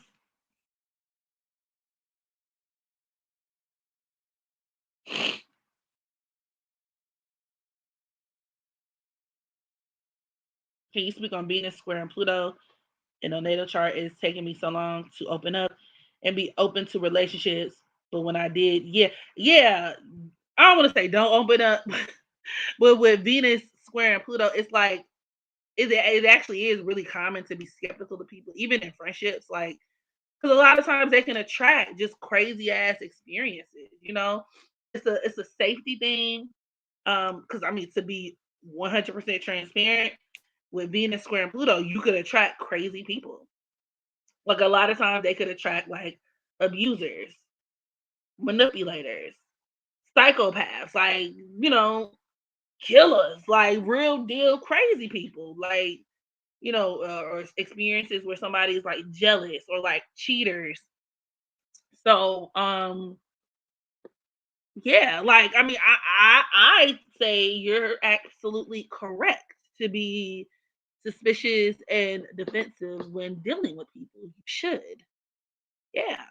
Those are the type of people who can run into stalkers and all kinds of shit. Now I would have to look at your chart in its entirety to kind of gain a better understanding of like what the main objective is or like what's going to be best for you overall in relationships. But um yeah, stay skeptical. Period. Most people would be like, no, don't do that. Let your guard down, honey. Everybody can't afford to let their guard down. So, period, period. Captain Saberho, oh my. Thank you so much. You're welcome.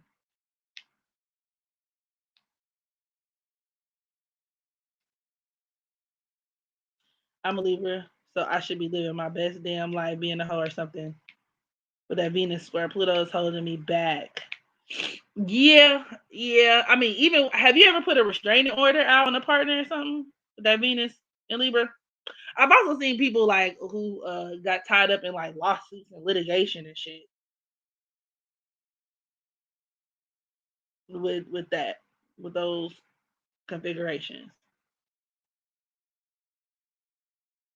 Yeah, but dealing with people has to come with a extra level of caution.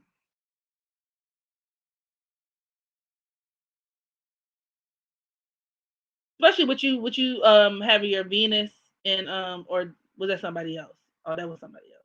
My bad.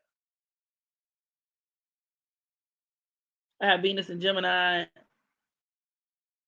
And that's another way that could play out too. Attachment issues, codependency, especially with you being a Libra. That's another way I can see that playing out, Coco. If you're Libra with Venus square Pluto, like it's very easy to get trapped into situations. Like,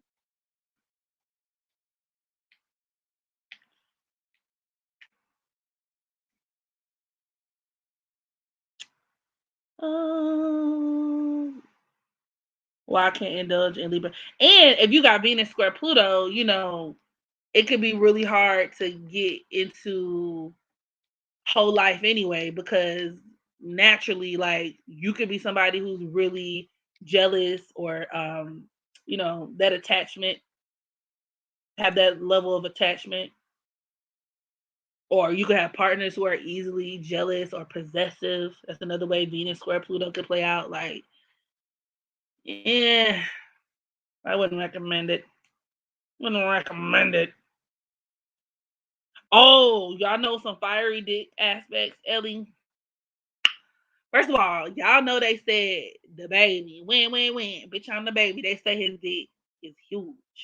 Now, I've never seen it in person, like, I've never seen an actual photograph of, like, the actual member, but there is a picture of him, like, at a concert, where he, like, standing up, and you see that thing poking out his pants.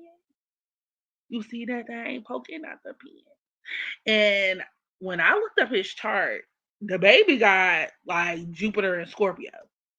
Y'all know Scorpio deals with the members, the genitals, and Jupiter enlarges it.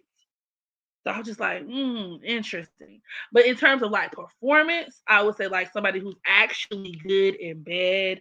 I'm looking for like Mars. As crazy as this sounds, I'm looking for like, I want some squares in the mix. And I guess it comes down to like, it boils down to, what's the word? Like preference, because it depends on the type of sex you like, if you get what I'm saying. I like wild, crazy, kinky sex up to a certain point. So like, give me like give me Mars squares Uranus. Like, you know what I mean? Like, I want something that's unpredictable and not the usual. Tonight we're getting unpredictable. So try to roll with me, baby. Because, like I told y'all, sextiles, trines, there are positive aspects, but when you're looking for something that's like, you know, in my opinion, exciting, and like, I don't really know if you're. I don't really know if that's possible. Gorilla grip. I would say. I would say. I need to do some research, but I would say, just based off of like what I'm thinking, maybe you have maybe like Capricorn in the eighth house, maybe, perhaps, or like Saturn and positive aspects to your Venus, perhaps, like in positive aspects, like maybe even a conjunction, maybe. And the only reason I'm saying that, because I'm thinking of like the grip, like the grip of it all, like, Saturn can make things real tight. But I'm gonna have to revisit that. I might have to revisit that. That's a really, really good question. Now, in terms of having like the big pussies, like big clits, that's definitely Scorpio energy all day. Like the women with the big pussies, like if your pussy is like big, like, girl, your clitoris is large, girl, you're giving me large labia, you're giving me moose knuckle, like a fat cat, is definitely Scorpio energy. Even in terms of like the juiciness, or like your ability to squirt, or whatever the case may be, but the tightness, hmm, yeah, I'm gonna say it. Saturn got to be somewhere in the mix. I think I need to do more research.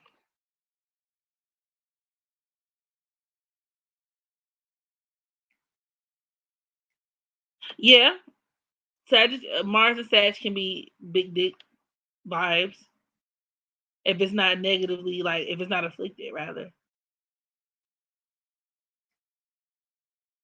Come on, sex demons.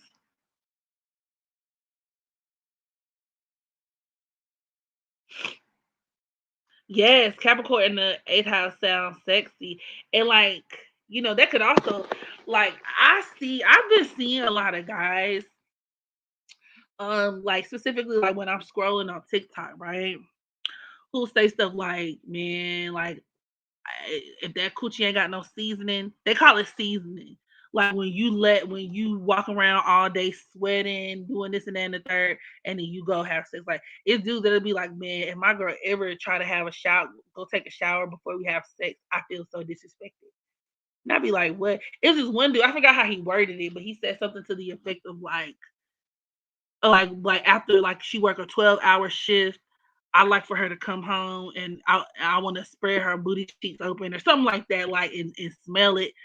And I was like, that is fucking disgusting. But that is very, it gives me Capricorn eighth house vibes. Like it even gives me Mars and Capricorn vibes, or even like yeah,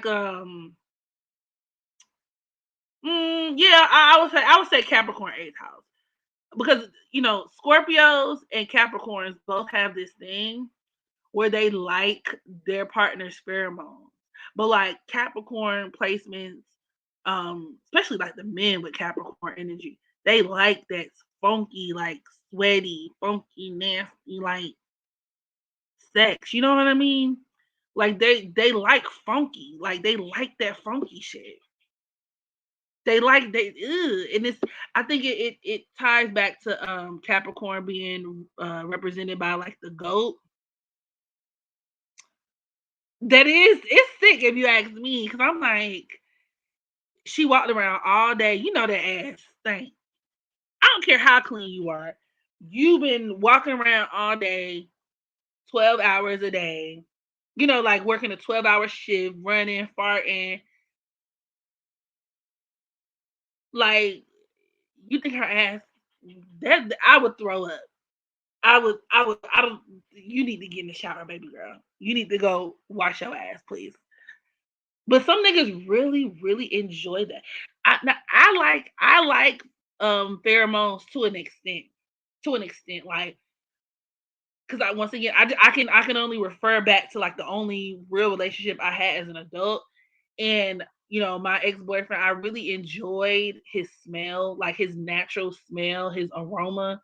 To the point where like even like if he would have like laid around without a bath, like I mean, he bathed, but like, let's say, like, I don't know, like, I caught him like after the gym and he didn't take a bath right away or some shit like that.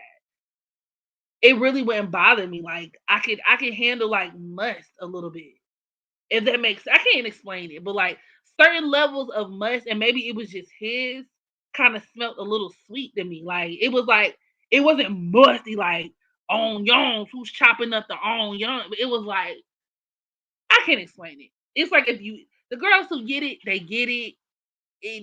But I'm not. I don't want to smell your ass. Like I don't want to smell the inside of your ass. I don't want to smell like I wouldn't have told him to like lift your nutsack up. Let me put my face in your nuts after a long day of work. Like this. No, I'm like no, no, no, no, no, no, no, no, no. No, thank you. No, thank you. No, thank you. No, thank you. No, thank you. No, thank you. No, thank you. No, thank you. No, thank you. No, thank you. But that, and to a certain extent, that is like an earth sign thing. Virgos, depending, because it is like a common misconception that all Virgos are neat, like, oh, neat freaks and super clean, like, and hygienic. Of course, Virgos, you do have the Virgos that are, but the ones that aren't can be really nasty. Like, it just is what it is. So, even when you think about Taurus, because Taurus, it's opposing sign is Scorpio, so it's like they can be real nasty like that too. So yeah, I would agree that it's to a large extent it's an earth sign thing, but the Capricorns be having that shit on lock. Like a lot of Capricorn men be loving that like nasty, filthy, sweaty, musty sex. Not Virgo moon. We're in oh yeah, Virgo moons. We often actually have at some point in life have had difficulties in those Virgo areas, especially when it comes to like I'm not neat at all, and then my moon is square my Sagittarius sun. Forget about it. Like I can't. It's weird because it's like I'll go through periods of time where like I'll you know be super like neat and super like like I'll be super particular about things, super like organized. But then after a while, it takes too long to maintain, so I say fuck it, and then my life descends into chaos again.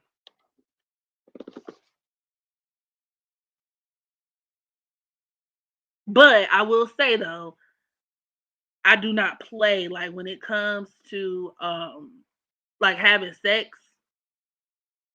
I don't play those games. Like when it comes to having sex and I know I'm gonna get some like the hygiene games, like I don't like to play those games. Like I will not play those games. I will turn into a very stereotypical Virgo. Like I don't like those games. Don't bring me no funky unwashed body. Like I'm not gonna bring you no funky unwashed body. I've only had one time my coochie stain, or at least I was told my coochie stain, and that's because I had a STD that nigga gave me, and I was coming off a cold and I couldn't smell it. It was real embarrassing, but it was explainable. Not because I don't wash my ass.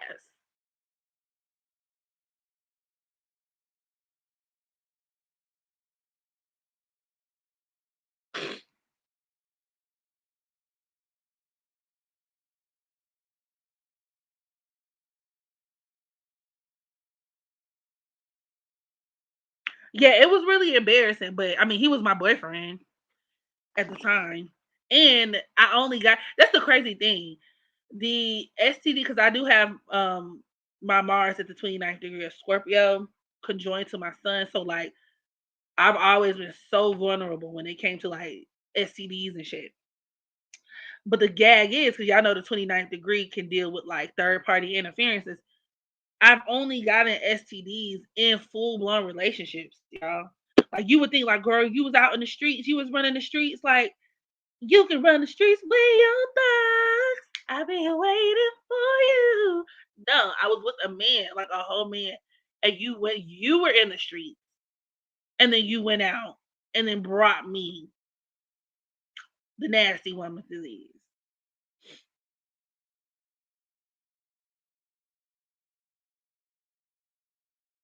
Mars in opposition to yeah, you got to be careful. Yeah, yeah, yeah. Yeah, yeah.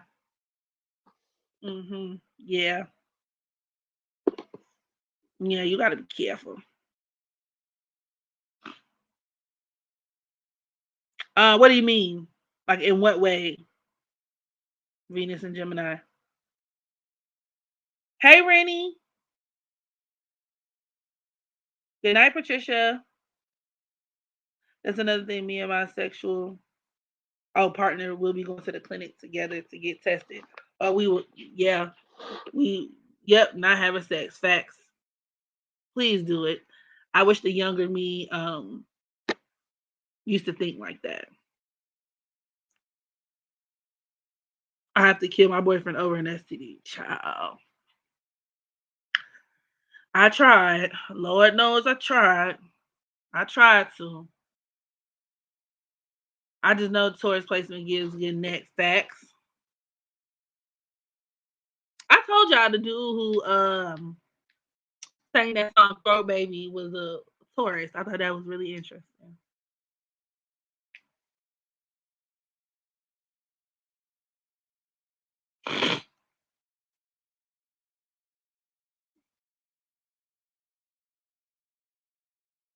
Oh, Virgo on the south. Yeah, Virgo south nose definitely can be germaphobes. Facts. Facts.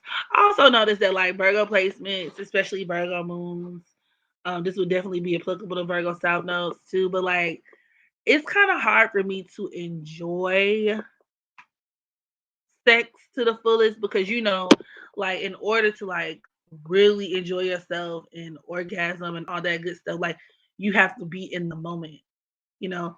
So I'm always in my head. I'm always like thinking like, oh my god, like what do I feel like? What do I taste like? What do I smell like?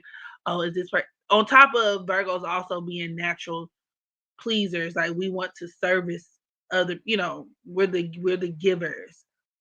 Um, so like I'll do all this stuff to like them, but like I have a hard time like when it's time to receive and relax and do this and do like it's so hard for me to enjoy it to where like I can walk away and have an orgasm. Like the only time I've ever orgasmed, I've given myself orgasms. I've never had an orgasm in sex before. Men are also trash too. It's worth mentioning that you have to deal with a man who actually likes you and cares about pleasing you just as much as you're pleasing him, which I also don't think was happening either.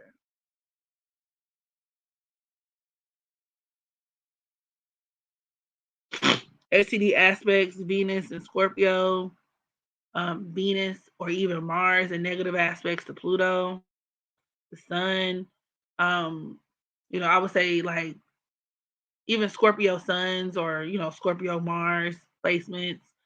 If you have like Pluto in the fifth house or some shit, those are the main ones. The main ones that are popping up like at the top of my head.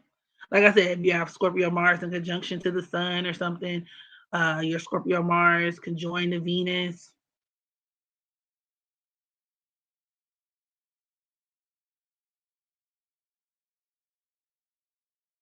Yeah, Mars and Gemini, they're one of them. You know what? And I would never again date a man with the Gemini Mars for multiple reasons. But one of those reasons is like not only can they be hoes, but like they can be hoes with no type of morals, no bounds. Like their limitations, they have no limits. They can be some of the most fucking vile people because these are the niggas who, like I said, will fuck your sisters. Gemini does deal with cousins and sisters and siblings and even like friends or people that you went to school with. Like these are niggas that will literally like that duplication effect. And I know that this could be, and maybe I'm thinking about making a video about this because I've seen this in a lot of like dark sided Gemini men, like men who have like prominent Gemini energy. So this could be like Gemini Sun men. I mean Gemini Moon men, men with their Venus and Gemini, Mars and Gemini, primarily. They could just be so fucking, I don't know what's the word, but it's like with no conscience. They can do certain shit with zero conscience. Like I said, my baby daddy was a Gemini Mars and literally fucked my best friend without thinking twice about it, or like would do weird shit and I'd be like, wow, like you were really okay with that. Like there's nothing wrong with that for you. Like that's perfectly fine. Like and look at you with and I've seen women who kind of be on that type of time too. Like I'll fuck this nigga and I'll fuck his cousin or I'll fuck this and that, this and that, this and that. And like, don't get me wrong, like I fucked with cousins before, but not at the same time. Like I've never been in a situation where I'm dealing with a dude and the same time I'm dealing with you, I'm fucking with somebody that you know. Like I'm fucking with your best friend. I'm fucking with your brother. I'm fucking with your cousin. Like at the same time. That shit is crazy.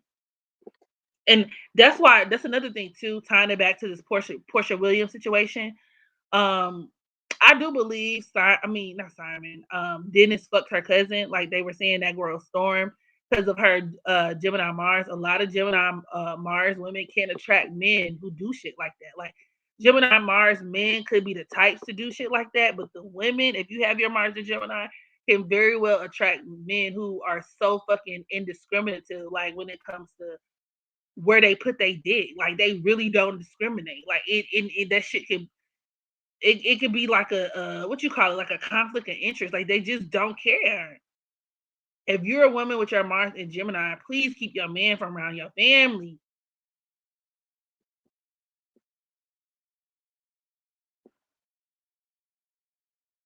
Them niggas will cheat on you with the old lady down the street and some old shit.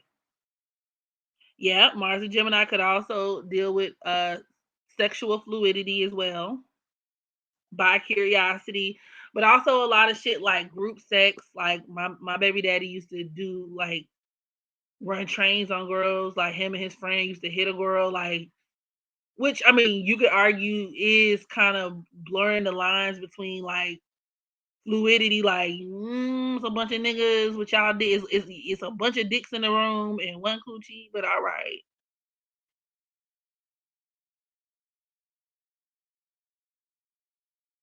My ex had Mars and Gemini. Yep, that could be. It could also deal with cross dressing too. I notice a lot of men with prominent Gemini energy, especially if you have your Venus or Mars in Gemini, could enjoy wearing like either feminine clothing or like like and then once again taking it back to just the real life example that I've experienced. Like my baby daddy used to wear like hoop earrings.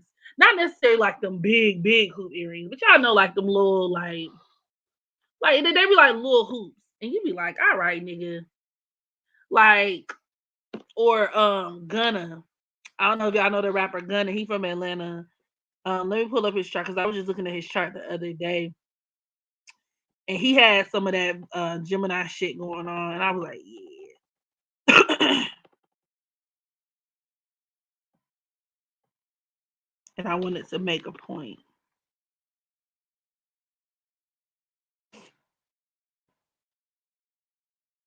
Yeah, Young Gunna is a Gemini sun, um, and South Node, and that nigga dressed like an evil Mary J. Blige. Like he be carrying purses and everything. Someone else who has the same kind of energy, Uzi Vert. Like he got that zesty, that little zest. Like I see him, like he'll be wearing like shirts that look like what you call it, like the little No Limited shirts. Like it'd be like Lizzie McGuire. It'd be giving me Lizzie McGuire tea. Like you know what I mean? Like that's what he gives me. And he has his Mars in Gemini.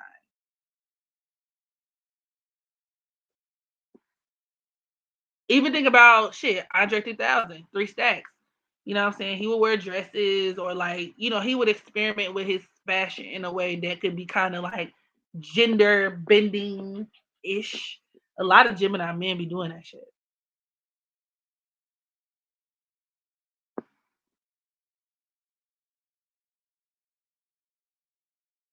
I mean, it's true. It's true. Any man that runs a train is suspect, I understand that argument. I definitely understand the argument.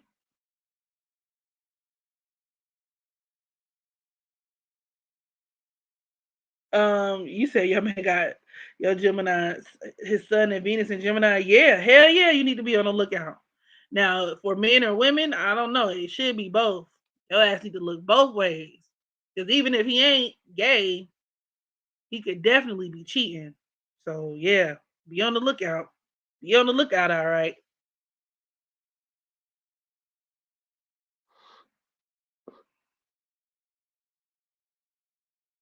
Especially that Venus and Gemini. Lord have mercy. They could be living double lives. I'm living two different lives. The one girl in the day, you at night. And even though this ain't right, I just can't get enough. It depends on how it's aspected. Once again, like I said, especially if they have like Pisces placements, and so like you'll have like a Gemini planet squaring, said Pisces planet. So like this is an example that applies to Tristan Thompson. He's a Pisces sun with a Gemini Mars, just like my baby daddy, but his is squaring. Like his Pisces sun is squaring his Gemini Mars, and that literally could be like a nigga who's living a double life, like a double life. Like I know there's a lot of Gemini men too can get caught up in their phones. Like they can get caught up, like be having like incriminating evidence in their phones and shit. That's something else. Them niggas love being in their phone, especially if a man with his Mars and Gemini. He gonna stay texting the bitches. That's another thing too with Mars and Venus in Gemini. Gemini sons can kind of be like this, but specifically Venus and Mars Gemini men, they are going to keep in contact with bitches that they used to fuck. They are, especially if they also have Aquarian energy. A lot of Aquarians or even Libras kind of have that thing about them. Now that I think about it, this could be applicable to just all like air signs. A lot of air sign men got that tendency to want to maintain ties. Now they may not necessarily be like fully engaged and engulfed in relationships with other people, but they gonna keep in touch. Like, like how you got your little backup, like, oh, I used to fuck with this girl back and then, back in this day, but we hit each other on the phone every now and again and see what's up. You know what I mean? If he got some Aquarius placement, she could be the home girl. The Aquarians love their friends. Like, oh yeah, that's my home girl. Yeah, yeah, she your home girl now, but as soon as y'all on a break, he in them good. Yeah, yeah. Geminis are definitely revolving doors. Libras can be too. Libras can be too. How you gonna cheat and get found out? But I don't think he gets found out every single time. I think those are the times that we know about. You gotta think about it too. That man is a Pisces. Pisces are very sneaky. Very, very sneaky. You dealt with two Aquarium. Yeah, Aquarius suns and one moon. Yeah, a lot of them they love their friends, honey, and that's what they'll do. They'll keep a girl around who's friends, or like she'll be friends with benefits on the low. Oh, these my friends, and don't get me started. Once again, my baby daddy, his Mercury was in Aquarius, so he still had that little element to him, like, oh, my friends, my friends. I'm like, boy, fuck your friends, boy, fuck your friends, fuck you and your friends. How about that? Oh, she my friend. Oh, said she just a friend. She just a friend. She don't get beat the fuck up. You don't need no friends. I'm the only friend you ever need. That was the toxic me. But grown as fuck me. I don't think I need to be your only friend, but I do side eye niggas, especially depending on what your natal chart look like. It's certain placements I just be side eyeing. Like I really don't believe you just out here friending it up like platonically. I just mm, I'm a little skeptical. Venus and Gemini. See, Daniel's telling y'all a lot of my exes are still friends ish. Like even like y'all keeping in contact. Like I don't like that. Like nigga, you're dead after we're done. Like you're dead. I bury you. It's over. I mourn. I grieve. I become anew. I regenerate. And you're a distant memory. Like I don't even like to acknowledge your existence after we're done. To be honest, but like, if I'm being, but also like there's another part of me. It just depends on how deep the relationship was. Cause let me stop capping. Cause I'm thinking more so along the lines of my baby daddy, just because he was my baby daddy, and that was the only person that I, was in such a deeply, enmeshed situation with. But like, if enough time go by, like if I didn't really, if we only dated for like a couple months, those vibes, I can keep in touch with you. Like I can touch, but like I have an ex that I kind of like, oh hey, what's up? How you doing? Oh good. Doo-doo-doo. But we not friends though. We're not friends at all. Like, you know, and sometimes it's good to know that you still have access to people whenever you want, just because, and that's kind of like my little toxic side. But outside of that, I don't really see the benefit. Like I'm not really trying to be your friend though. Like I really don't. I'm not interested in genuinely being homies. Like nah, I'm straight. I'm straight on that.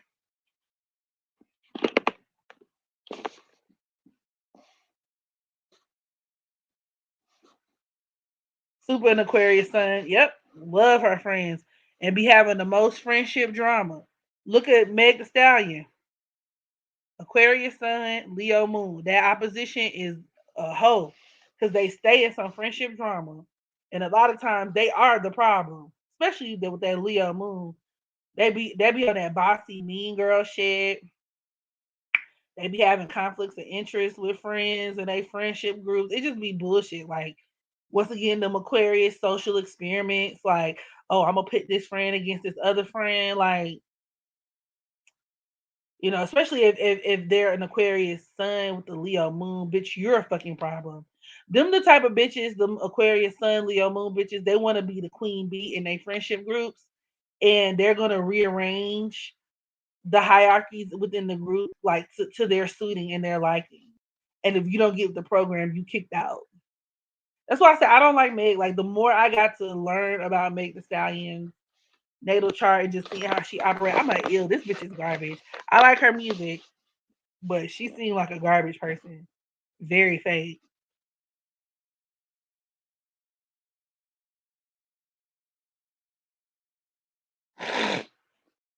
Omarosa the ill. Gross.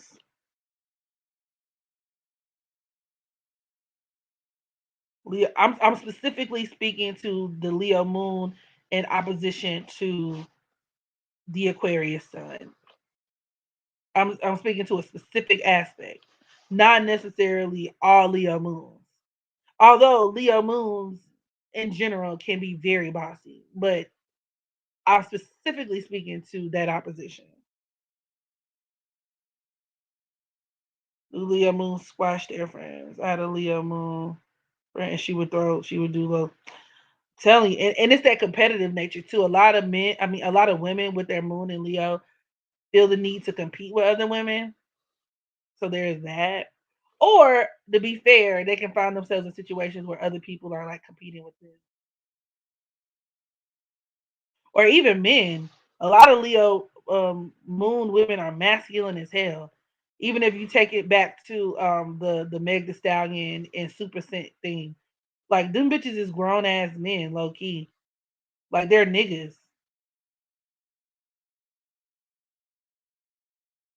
So a lot of them also end up with men that they can bitch out and to a certain degree, you see that with a lot of Aquarius women too.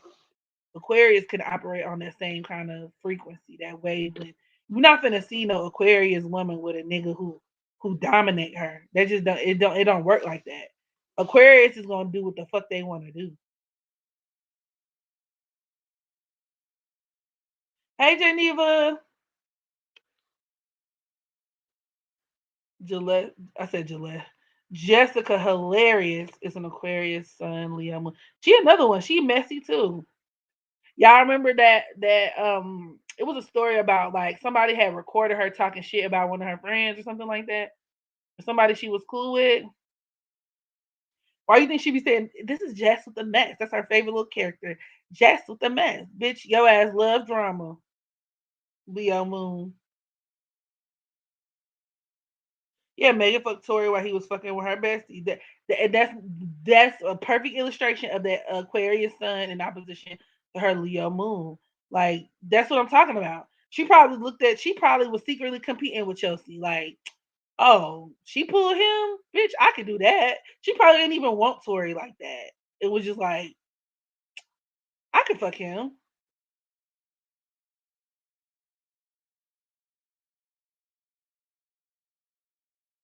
Is that why people call Jessica hilarious a man? I don't know why they call her a man. But now that I think about like her personality, her mannerisms, she is very masculine. That's very Leo Moon. Leo Moon gives Regina George. Exactly. That's why she calls herself Regina George. And Aquarius is also the bully of the zodiac too. Aquarius is the bully. Leo is like the popular kid, the popular archetype. So when you're talking about a woman with her sun in Aquarius opposing that Leo moon is like it's giving like it's giving Regina George. You're giving Mean Girl. You're giving Bully at the same time. Like I wouldn't trust no bitch like that. Like I'm gonna be real. And I'm part of that Chiron Leo generation, so Leo placements bother me. Like Leos irk me a lot, like a lot. And I have really bad experiences with Leos. That's another manifestation of my Chiron in Leo. I couldn't do it. I couldn't do it. Couldn't do it. Straight. As an Aquarius rising and South, I will spill tea like fuck. But my Cancer sun don't go out of my way about it, so I only say it to my bestie. Ciao. And you explain Aquarius moon, so the moon in Aquarius. Um, a lot of Aquarius moons are people who grew up in environments like I know a lot of them could have had very unusual upbringings, or there could have been a lot of unusual circumstances, even like it surrounding their living arrangements, their relationships with their mothers. Some of them could have had moms, their mothers could have been their first bullies, or just had really detached moms. Aquarius moons could also have moms who could be really superficial as well, or they could have a very superficial or artificial relationship with their moms. But either way, they don't really get the ability to like. There's always this disconnect when it comes to being able to make personal attachments to people and like fulfilling emotional attachments, which is why they can come off as kind of weird, especially if we're talking about like women who are trying to create relationships with other women. Ironically enough, they could center a lot of, um, or spend a lot of time, centering so much of like who they are. It could revolve around their friendship groups and things like that.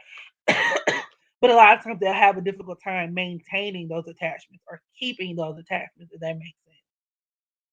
Especially if the moon is afflicted. Forget about it. Forget about it. But they can also be emotionally mature or have a lot of emotional intelligence. That's the positive side of the moon in Aquarius. You know, these could also just be very just intelligent people in general. Um, I noticed that a lot of them can be really friendly. They can have very quirky personalities, very similar to just Aquarius, even Aquarius suns. They can be downright kind of weird, but these are people who are maybe more covert with it. These are the people when you get to know them, they may be kind of strange, or they may exhibit a lot more of those Aquarian traditional Aquarian traits. Aquarius moons very similar to Aquarius suns. They could have potty mouths.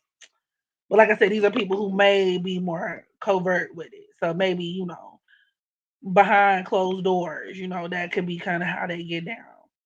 A lot of them I notice like to be naked too, like in their homes. Like these are the people who have to go to bed naked or who like to walk around the house naked. They also feel the most comfortable when they're around like because a lot of them could have this thing to where they feel alienated from others.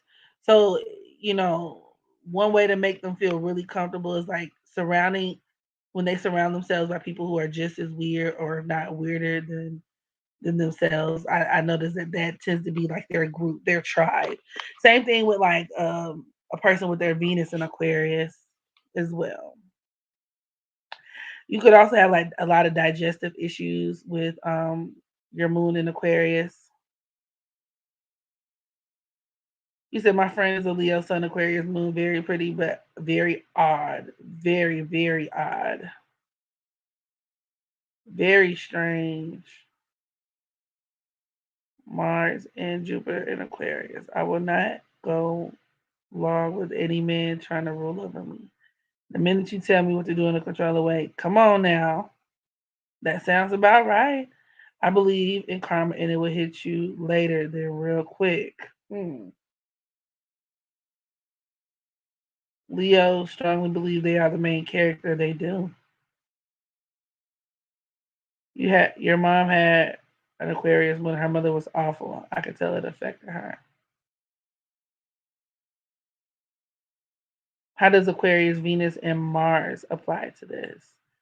Um, what you mean apply to what?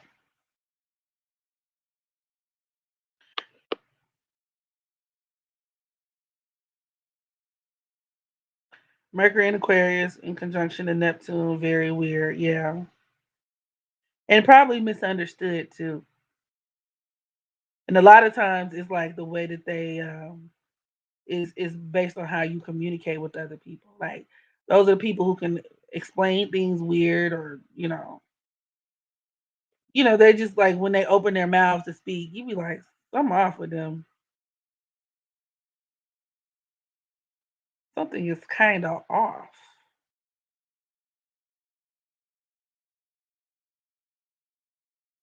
Superset is not. I'm not gonna go there. 'Cause we're all ugly to somebody. We're all beautiful to someone. Beauty is subjective. I'm not gonna go there. I personally never thought of Super Saiyan as being an attractive woman.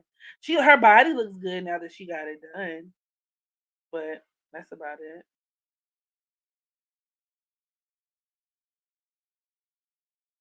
Oh, what type of transit do you think Asian Doll is going through? Because she's been embarrassing herself.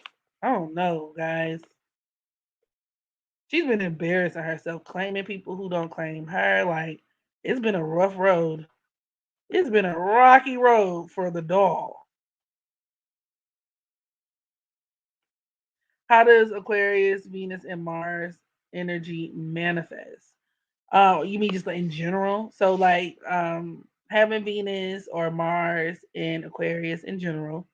Um, so it started with Venus, like I said before, a lot of times these are people who could be drawn towards people or who have tastes or interests, because that's what Venus represents, our tastes, our interests, even our relationships.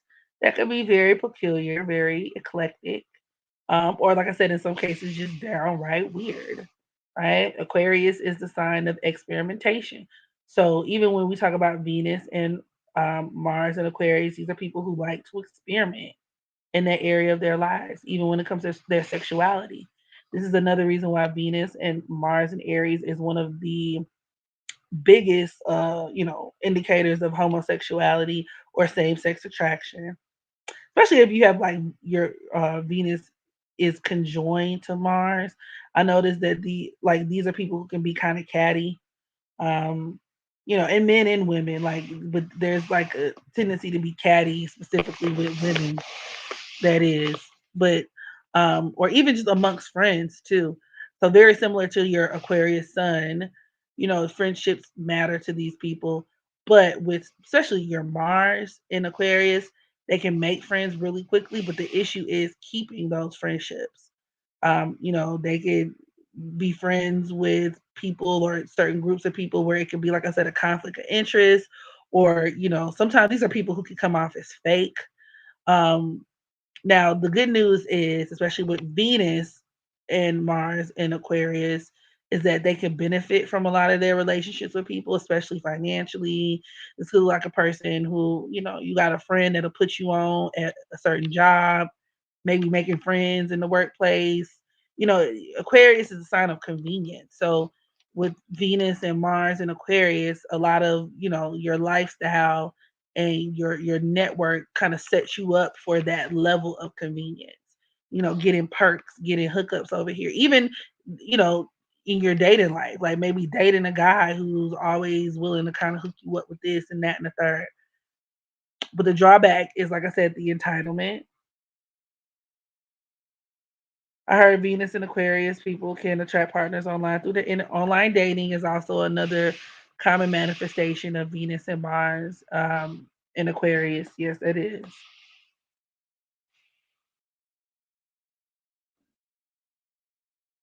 Two life path numbers? Nah, I don't think so. Like in the essence that like maybe you have your life path number is a compound number or something like that. So it's like, oh, I'm a life path number 11. Technically, that's a master number, but I can also technically break that down to the number two. So it's like, oh, 2 and 11, like that. But still, your life path number would still be 11. That's the only way I can think of that. I want to go on the dating app just to mess around, but I'm scared I might find my dad and my uncles on it. Girl, you might find a goddamn killer on them. Now, I'm not gonna cap like I don't be on dating apps. I haven't been in a while, but like if I were to entertain dating apps again, I'm going for the paid ones. It's too much riffraff on these free apps. I'm more so thinking of quality over quantity. If you catch my drift.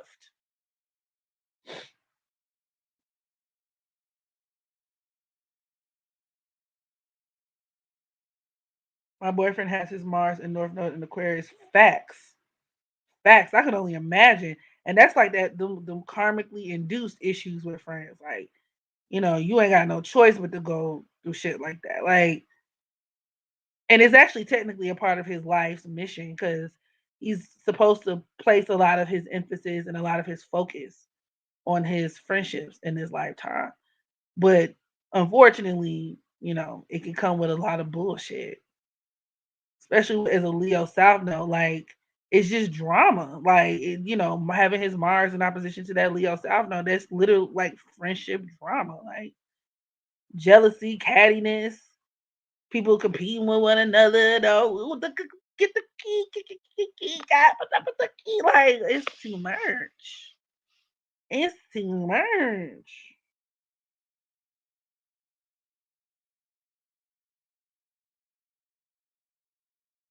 Sugar baby apps. Do it and let me know how it goes. See if the sugar baby has a cousin or a colleague who's into black women.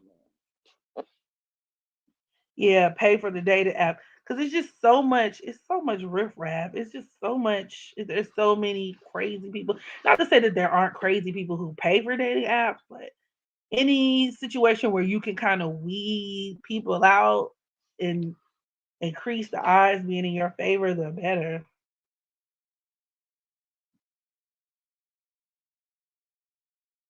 OMG, I put Mars in Aquarius and maintaining friends is so hard. I'm not fake though. People get mad at me for being blunt, too blunt.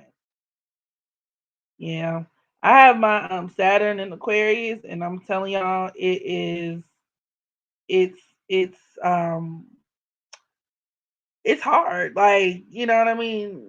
A lot of times I do feel like I just don't like in real life. I got like one and a half friends, and I say half because the point five is like someone who's like a sister to me, but our relationship ain't really that hot right now, and I really it's kind of uncertain. I'ma always love her, but I don't know how she feel about me. So I'm gonna say 1.5. We'll just go ahead and count her two for good measure. But I don't really talk to them every day like that. Like, so you be kind of lonely. Like, you do be kind of feeling like damn. But I've had some really strange encounters in terms of like friendships. Like, like meeting people, y'all cool 1 minute and then y'all not. I also have my moon in the 11th house. The 11th house deals with friends, and the fact that my moon is squaring my sun, too. So it's just like maintaining friendships is really hard. Really, really, really hard. Really hard. Maybe you gotta make a podcast, please. I need listening to you at work without speaking. I will. I will. I will. Um, Yeah, it's just and then when you think about it, that's also Saturn and Aquarius. Like, you know, wherever Saturn is in your chart, you may have to work harder. So it's like working harder to maintain friendships. And that's another thing too. Like, I hate it. I hate having to work to maintain my friendships. I really don't like it. I don't like it at all. If I feel like a friendship is high maintenance, I'm gonna dip. Like, I promise you I'm gonna dip if I feel like it's high maintenance. But then I be feeling crazy sometimes because I be lonely sometimes. I don't know. It's just weird. It's weird. It's a weird vibe. It's weird. It's so strange. My Sag cousin is the most stable, consistent friendship. Sag and Aquarius is very compatible. I will say, like, if you don't allow it to get in, I mean, I guess depending on your chart as well, but like, you know, if you just keep it real cute on the up and up, Sagittarians and Aquarians make really nice, really good friends. I think about JT in Miami. I just even think about like in my personal life. When I was in high school, there was this girl named Megan. Her name was Megan too. And Megan was a hoe, but it was cool because shit, I was a hoe too. Maybe not in high school, but I've always had the hoe spirit. And she was an Aquarius sun, um, Sagittarius moon. I'm still cool with her today. I love her to pieces. She's an amazing person. And she's just always been such a free spirit. And every time we got together, we clicked. And I don't even know to this day, I don't even know why like we're not closer than we already like than we are.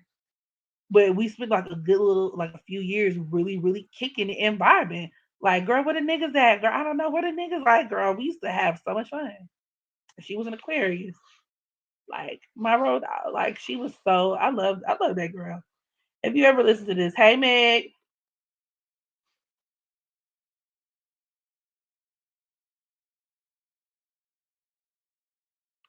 Yeah, keeping friends as an adult is so difficult. Saturn in the 11th house of Cancer. Yep, yep. That can make that difficult too, especially female friends.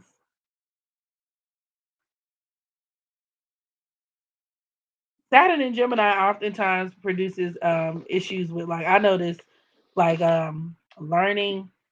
A lot of them can have speech problems, um, or just issues like cognitive issues, behavioral issues, ADHD, ADD, or maybe had to like overcome a lot in order to be really good students or had like really negative experiences in school or with siblings.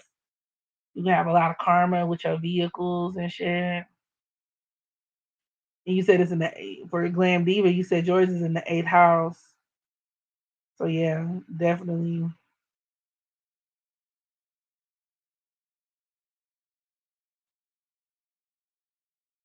Have you ever had like issues with your car payments or financing a car? Out of curiosity, Glam Diva. I've seen Saturn in the eighth house of Gemini deal with repossessions too, but that could also just even deal with like love hate relationships with siblings and cousins and neighbors.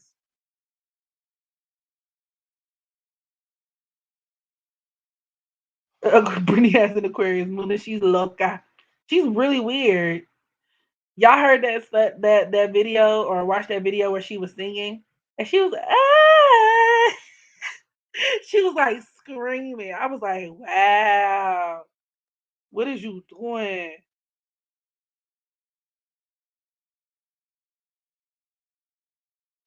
Yep, the whole spirit. I don't force friendships, especially since I've been out of high school. I'm not a high maintenance. Me either.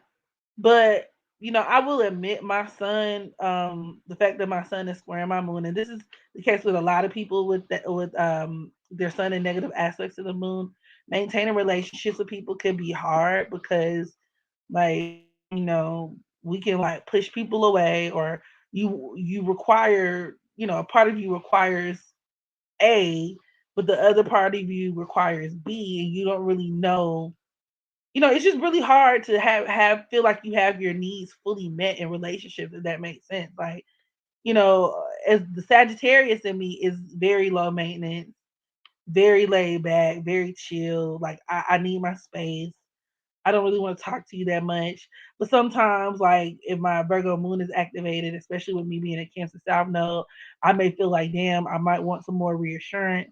But when I get the reassurance that I feel like I won't, I feel like it's too suffocating and smothering. It's just difficult. Maybe it's me. I don't know. I don't know. I gay. I don't know.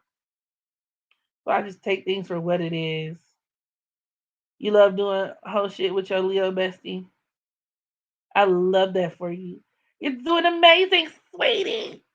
I love to see it.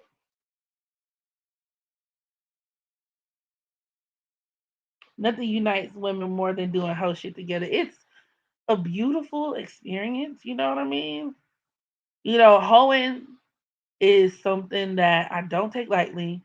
It's an activity that I feel like every woman should partake in at some point in life. It's wonderful enrichment. And it really binds you together. It's a bonding experience. To your point, it's healthy development. Like it's wonderful. It's something that I feel every woman should experience at some point in life.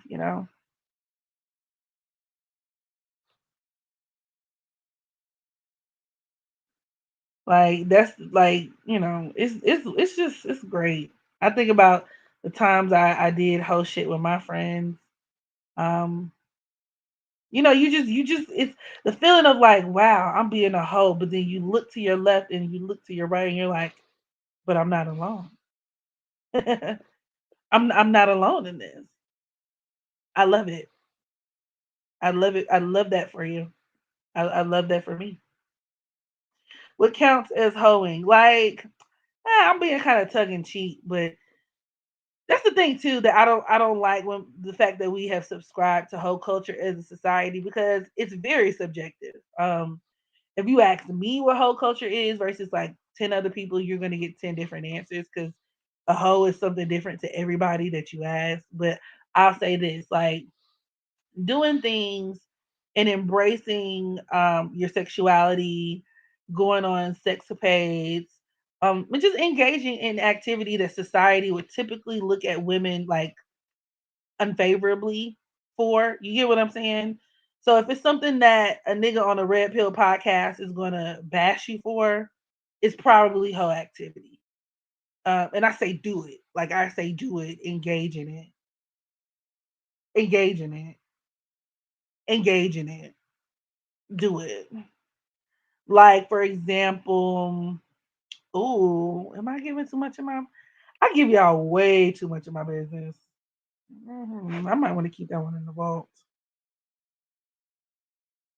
I'm trying to pick a memory that I feel comfortable with saying out loud to y'all on the internet. Um,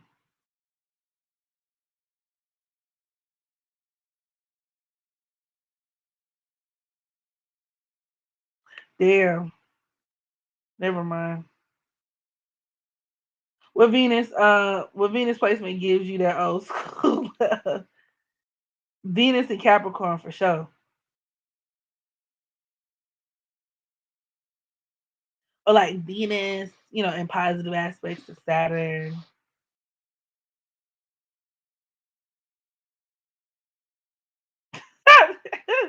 No, tell us.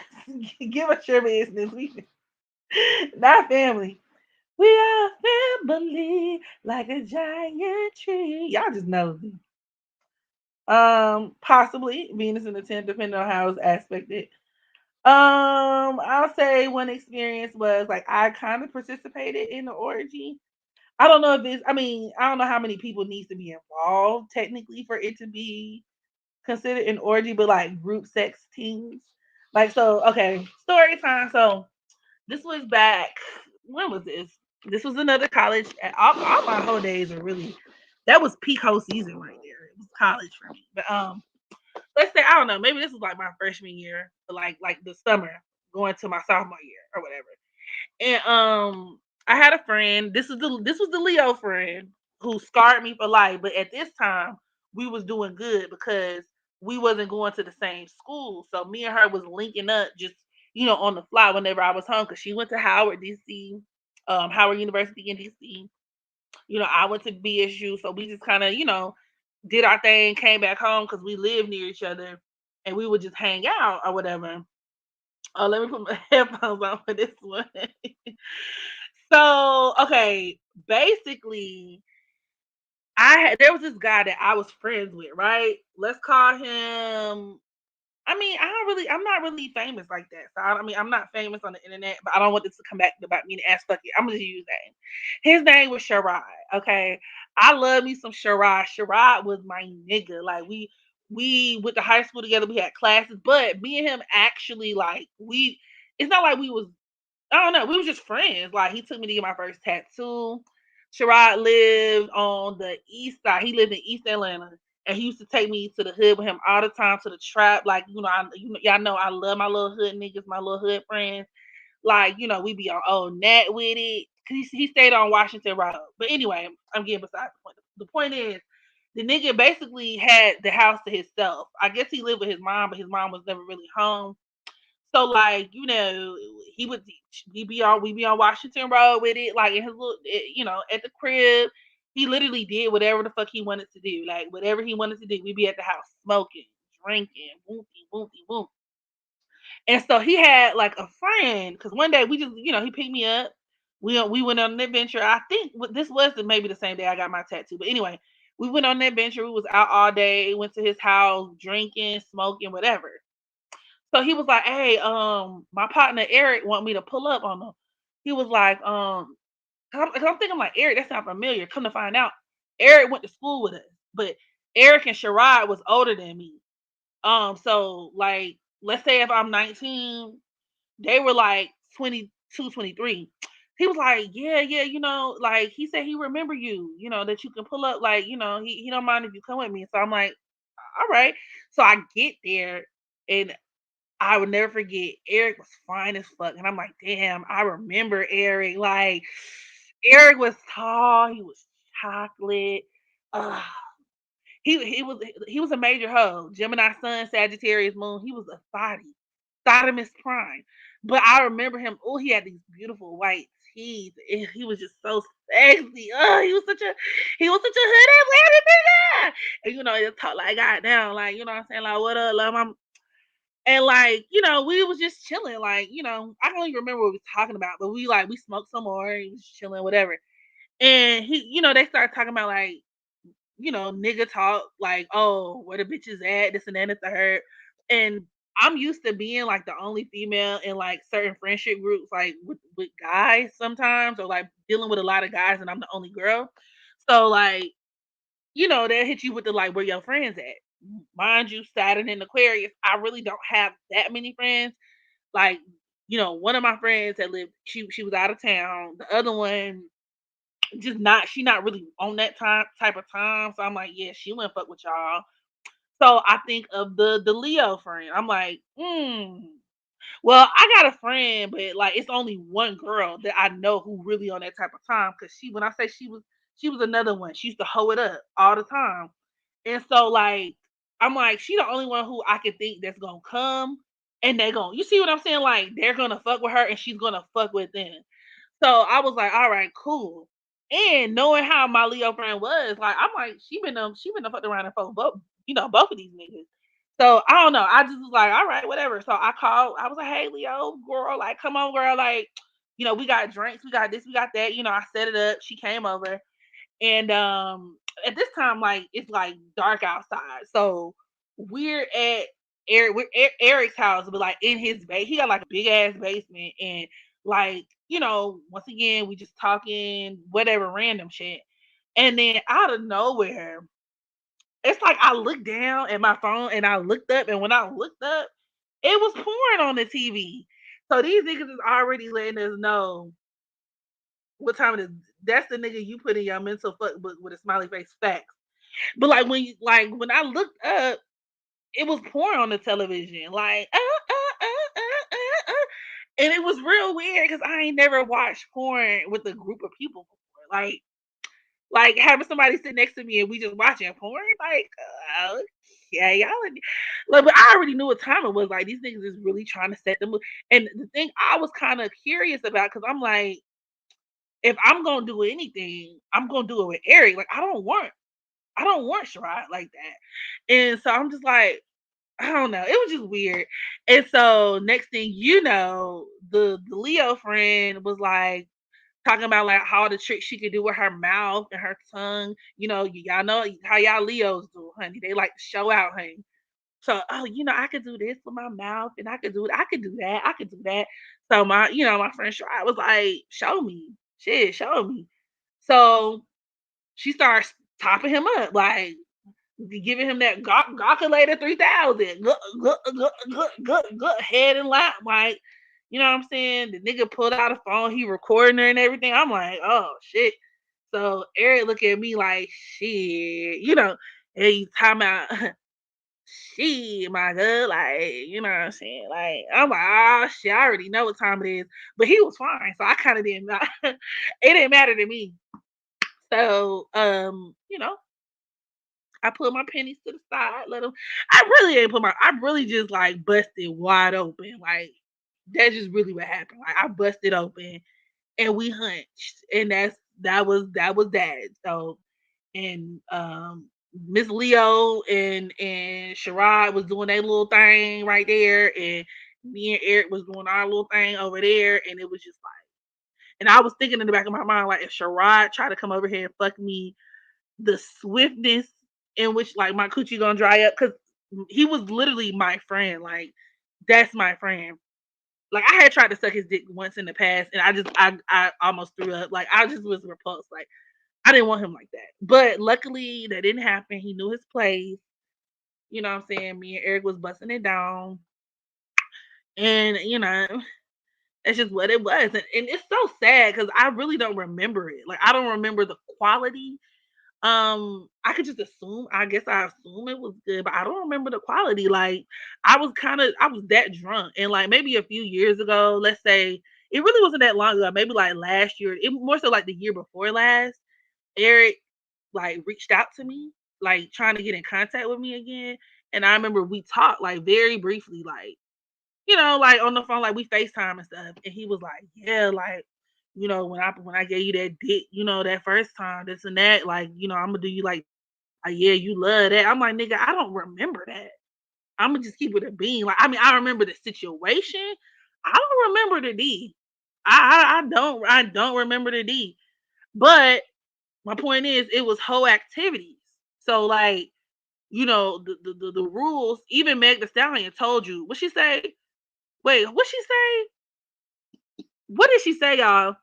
She said if they came with you, they better know what it's time to do. What she say? Huh? What she say? Let me look up the rules. Meg the Stallion gave y'all the blueprint. It's just like we did this together. We don't really speak on this. Afterwards, maybe we'll do like the next day, like, girl, how was his day? Oh, it was good, or whatever. But y'all don't really harbor on it because what's understood ain't gotta be explained. Like if when you doing whole shit with your friends and you got whole friends, you don't really need to give them a lot of prep beforehand, and y'all don't really have to revel in it after the fact because this is just another day in the neighborhood. You see what I'm saying? Bitch, you TTG and I'm TTG. So just like I called Miss Leo and was like, hey, bitch, huh, hey, huh, hey, we ride at dawn, bitch. Like, we got niggas over here, girl. We got the hood niggas over here, girl. We got the hood niggas over here. They got the alcohol. They got the weed, bitch. How you gonna act? How you gonna act? Regular friends be like, well, girl, let's weigh the pros and cons. You know what I mean? Like, girl, is it safe? Girl, I don't know these men. Like, nah, bitch, I ain't asked you all that, girl. We getting it cracking or not? Like, we getting it, like, you know what I mean? Like, girl, come on, girl. Throwing up panties, girl. Or even when you hanging around, like, you got your whole friend, like y'all finna do some whole shit. Because when y'all hang around niggas together, y'all don't mind. It's just an energy, like I can't explain it. Like I'll be with my whole friend about to do some whole shit, and we'll be like, girl, I eat your pussy, right?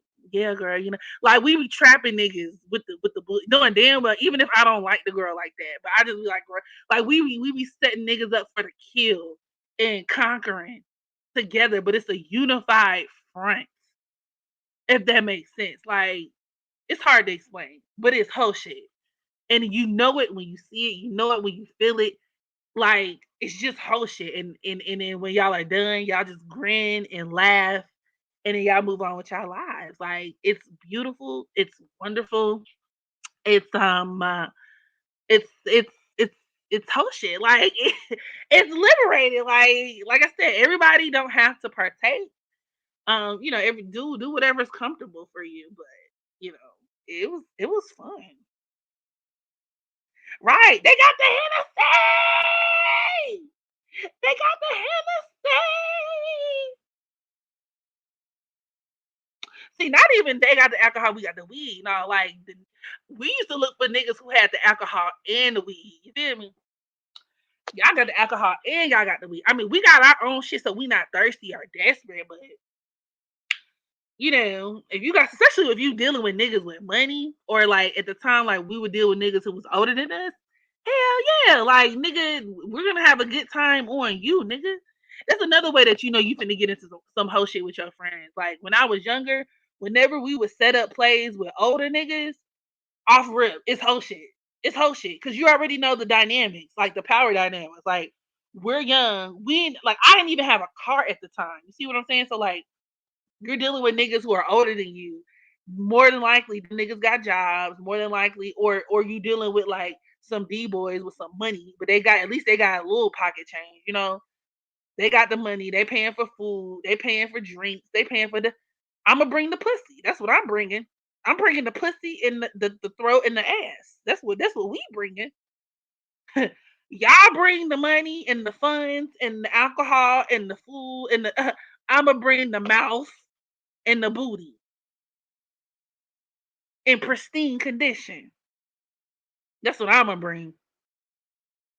But shit like that, you ain't really gotta explain to your friend. You just be like, girl, I such and such, we with such and such and such and such, girl. Like, girl, he got this and that, that. Girl, they going to the store, they finna buy a bottle. Oh, girl, they finna buy a bottle.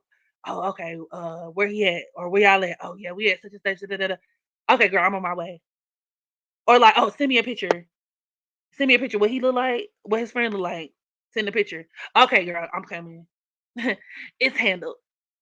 It's handled. Olivia Pope, it's handled. She's coming. My homegirl, she's on the way. She's on the way. That's whole shit. But it's beautiful. It's like it's hard to explain, but if you know the girls that get it. Not on your way. Facts, that's the formula. You too shy. But like I said, it's okay. Like everybody has to do what works for them, you know?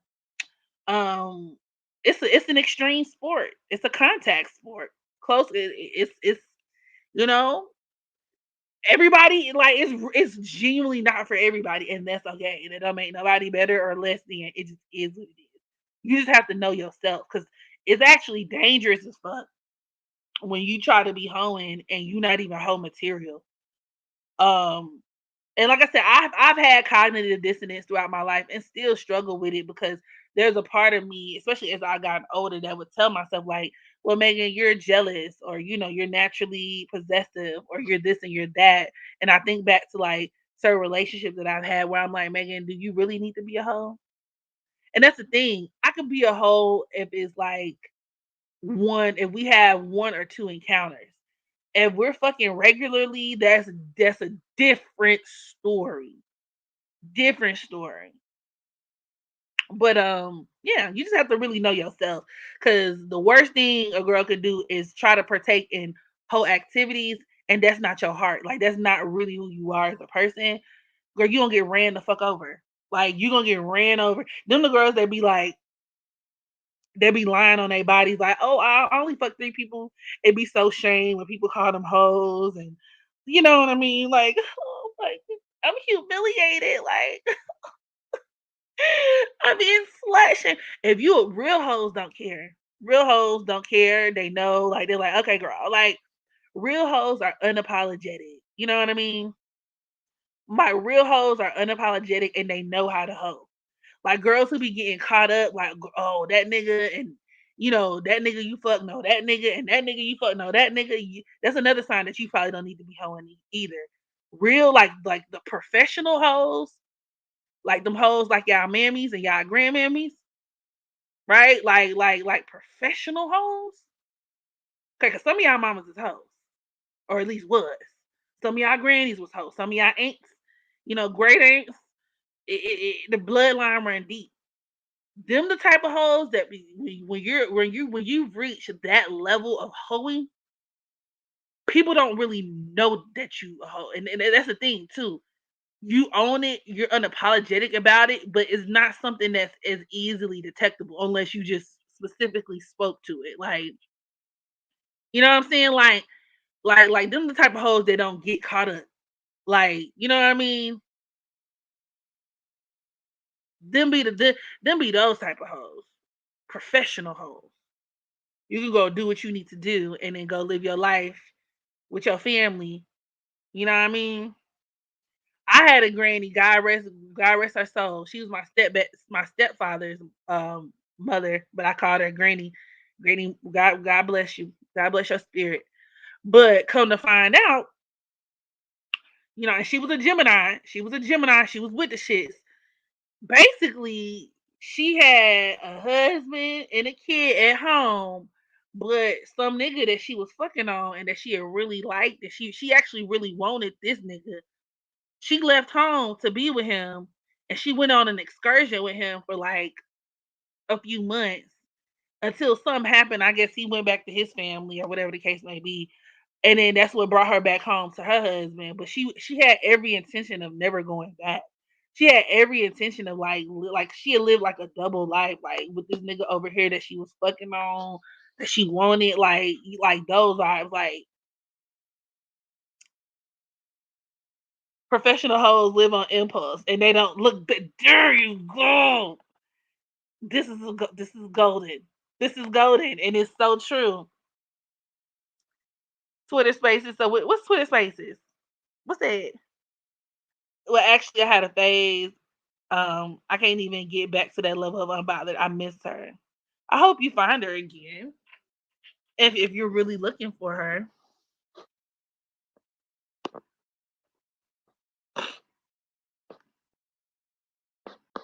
I'm mad I never had a whole phase. Like I said, some people may not need it. You know what I'm saying? Like I said, it's not. I'm not trying to paint a narrative or paint a picture that everybody has to live the way I've lived my life. Once again, I'm a Sagittarius. We can be buck wild. So I'm not saying the way I do need to be how everybody do. But I can honestly say like I've and I'm trying to get back. I'm trying to rebrand into like an elevated hoe. Now that I'm 30, I want to be like a more um mature hoe, meaning like in my 20s, I was the type of hoe that would fuck for bottles and weed and like experiences like that. At this stage in my life, like I want to fuck for like car notes and to get my bills paid. You know what I mean? Um, insurance, that kind of stuff, like trust funds, and I want more of it. Like I want more of a return on my investment. Like I want to hold for things that are going to really improve my life substantially. As opposed to like, oh, this nigga got a bottle, this nigga got some henny, he got some Grey Goose, he got a blunt. This dude I was talking to for like 6 months asked me if he could invite a few friends. I was so offended. A few friends for you, like him and all his niggas to come and fuck you, like all of his friends. Like I'm confused when he say a few friends. What he meant by that? What's that mean? That Drewski mean? What do you mean by that? What did he mean by that? On your Yeah, like city woman shit. Like you know, I was a city girl before I knew city girl. Like before city girls even had like we knew that was a thing. I want to graduate to like the city woman. Like you know what I mean? Like I said, I don't mind hoeing to get some bills paid to enhance the quality of my life. Have a nigga take me on a vacation and I smut myself out while I'm there. Like, cause I mean, it's an all expense paid trip. He done flew me out like that. Those are the type of whole experiences I would like to have in my 30s, which I would argue is a bit more difficult to obtain. Cause I mean, it's broke niggas everywhere when you in your 20s. You know what I mean? You just looking for the thrill of it, like the thrill of it, the fun of it. You're trying to figure out what works for you. What's your hoeing technique? Y'all got techniques. What works for you? What doesn't work? Blah blah blah blah. B. Once you hit 30, you in your stride. You can't be making rookie mistakes. You know what I'm saying? You're increasing and elevating to the next level, your next brand of hope. So okay, so now what are we doing with this? And that actually is a lot more difficult, in my opinion. In my opinion.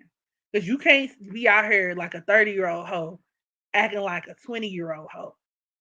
That's where now you should be ashamed of yourself. Like now, bitch, you're bugging. Like you're bugging.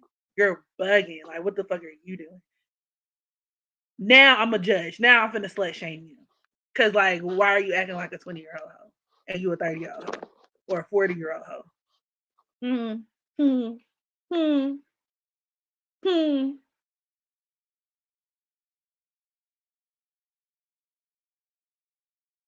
Like shit. I even have met like hoes in their 50s. You know what I'm saying? Like kind of retired geriatric brand of hoeing, but hoeing nonetheless. And she was, and guess what sign she was? The older hoe. Guess what sign she was, y'all? So sweet. I'm not gonna, obviously I'm not gonna say her name. Love. She was like a granny to me, like an auntie to me. And she put me on. That's what the funny part is. She gave me some of the best lessons in hoism.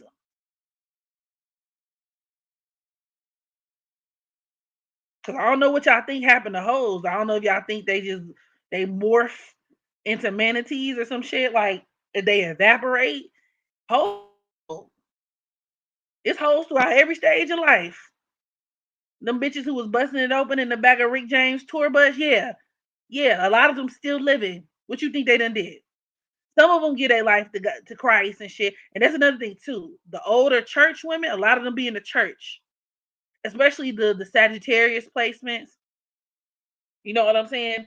Sagittarius, that's one thing Sagittarius will do. We'll be buck wild when we young, but when we get older, we headed straight to the church. We headed straight to the pulpit, and they be the main ones preaching. But guess what? Sagittarius is also the hypocrite. So you, if you catch them at the right time, they'll, the. But she was actually a Libra. She's a Libra. Now I haven't read her natal chart. She could very well have some Sagittarius placements. I think she does. I'm not sure. But she was. We'll call her Miss Ann. Miss Ann was I mean she's still alive. She's a Libra, and she gave me some of the best hoe game. And Libra hoes is different. Libra hoes be fucking for like they don't play the game the way like an Aquarius hoe or like a fire sign hoe would, right? They like to get married. Like they're what you call it, serial mates. So like a lot of them will disguise their wholeness by being in relationships. Like they're harder to detect, is what I'm saying. If you a Libra hoe in general, if you're dealing with a Libra hoe, it's a lot of times they go undetected because they be like, oh yeah, that's my man. But every time you look up, she got a new man though. Like, that's my man. What you talking about, girl? Like, he's my man. I'm with Joey. He's my man. He's my everything. I love me some Joey. Like, we got engaged. What are you talking about? Oh, okay. Now I'm with Thomas. Thomas is my everything, bitch. I love Thomas. Okay, yes, I broke up with Joey. But but sometimes I think about Joey sometimes, That's that Libra shit. Like, but fuck that. I'm off of that. I'm all about like I'm with who I'm with now, girl. Respect my marriage. We get married. Okay, I broke up with this nigga. We broke up. We're done. Um, I'm with I'm with Jonathan. Girl, fuck them other niggas. Girl, I know what I said when I was with them other niggas a few months ago. But me and Jonathan, what we got, it be them type of bitches. You be like, you ain't slick, bitch. You is not slick. Them be the ones who actually like marry the niggas. But bitch, you was not slick. And I said all that to say Miss Ann was just like that. Miss Ann was married, but she was in a loveless marriage. It was given very, very old school Libra. And Libras, like, they care about appearance, so they not gonna put themselves out there like that. But she was very classy. Don't get me wrong. Don't you don't have to confuse wholeness with being classy and ratchet and trashy. You have your class, I mean your ratchet and trashy brand of hoe, but some of them can be classy. Is my point. She was a classy one, very classy, and she her husband, like, they were very involved in the church. That's why I said I haven't read her natal chart before, but I wouldn't be surprised if she had like Jupiter highly aspected, or like if she had some Sagittarius energy going on, because like she was very much in the church, but she would meet a lot of niggas in the church who would be like, on that fuck shit. And I met Miss Ann because she actually was a caretaker for my grandmother, and my grandmother lived with us for a time. And after I graduated college, I moved back into my parents' house, with my daughter. I had my daughter, and I started working for a little bit. And so while I was at the house, I would see Miss Ann every day. And she made it clear that, she took on the job not really because she needed it. She was like, I got a husband. He was a truck driver. Like I said, he had a role in the church. He had a lot of money, but like she was just like, I'm doing this to put some extra money in my pocket. But they kept their marriage together to keep up appearances. Because when she would give me the real spiel, like that nigga would be gone a lot, he would be cheating, he would be doing this, but she would be doing her own thing too. She would be in church, she would tell me about this person in church who was doing this with her, or that person in church, like this deacon over here, this man over here who doing that. And I'm like, Miss Ann, she was like, "Let me tell you something, baby. You don't need to be messing with no man who can't give you what you need, baby. You need to da da da da dee da da da da dee." Like Miss Ann put me onto some real shit. Then she had her side nigga pull up to the house. You know what I'm saying? Because he would like get her car serviced and shit like that. Some side nigga she was fucking with put up to the crib. I seen it with my own eyes. Went got her car serviced, did this and did that. She ain't play no games. Miss Ann ain't play no motherfucking games. You know what I'm saying? She disguised, like I said, they'll hit you with, they're like, oh, it's like, a love affair, and I'm so into this person, and like it's so romantic, like they them type of chicks. But don't get it twisted. Like she had a nice little rotation. She was the ultimate city girl. She was like the ultimate city girl. The ultimate. And one of her other side dudes, um, she was even trying to put me on. She put me on the side dude nephew, and the nigga had a lot of money too. Like that's the type of shit she was on. That's why I said if she was younger, if she was like my age, I could already tell off the bat, Miss Ann, we'd be doing real deal, like real field. We'll be doing real field work, like meaning we be in the field, we be running home missions together. The only thing that separated our dynamic was like the obvious age gap. Like the lady was like old enough to be my mama. She in a different stage in life. She in the church, but she did hers in her own way, and she did it in a way where me and her kind of like we understood. Like, okay, I see what time it is. We be doing some real deal. We be getting our hands dirty. And she was like about 25, 30 years younger. We be out here running it like to get together.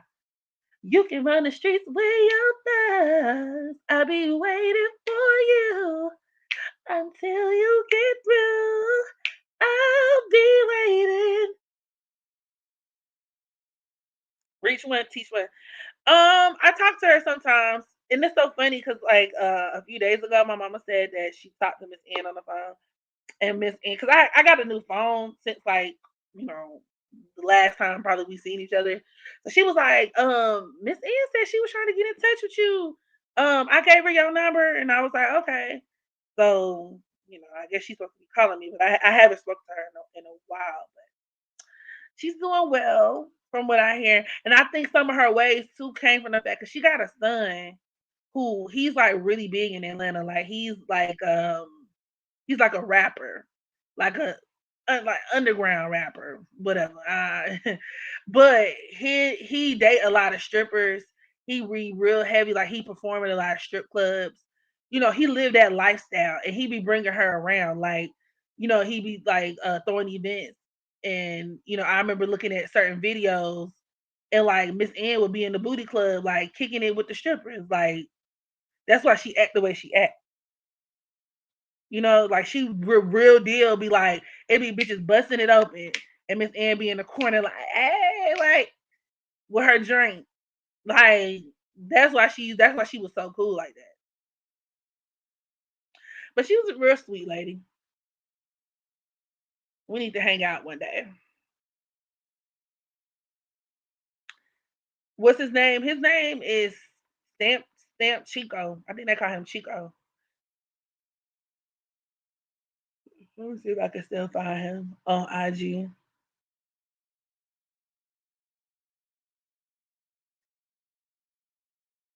Yep, it's stamped in the letter N Chico.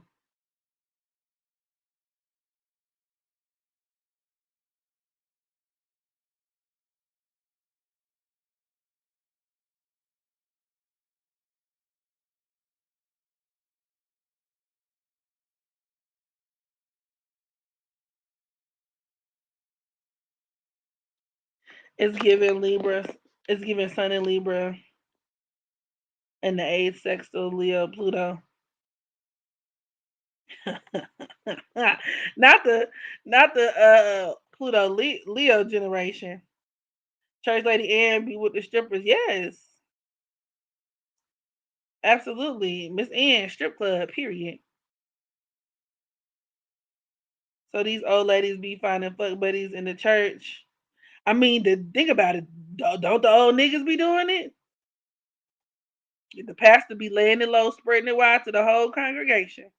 Hey, with all these planets in Aquarius, do you think that social media will be ending soon? Hell no, social media ain't ending no time soon. The way that it's used will change drastically, but the way that it's like, nah, hell, no. No, no, no, no. Especially when we talk about like Saturn and Aquarius. That's why there's so many like restrictions on like what you can say versus what you can't say.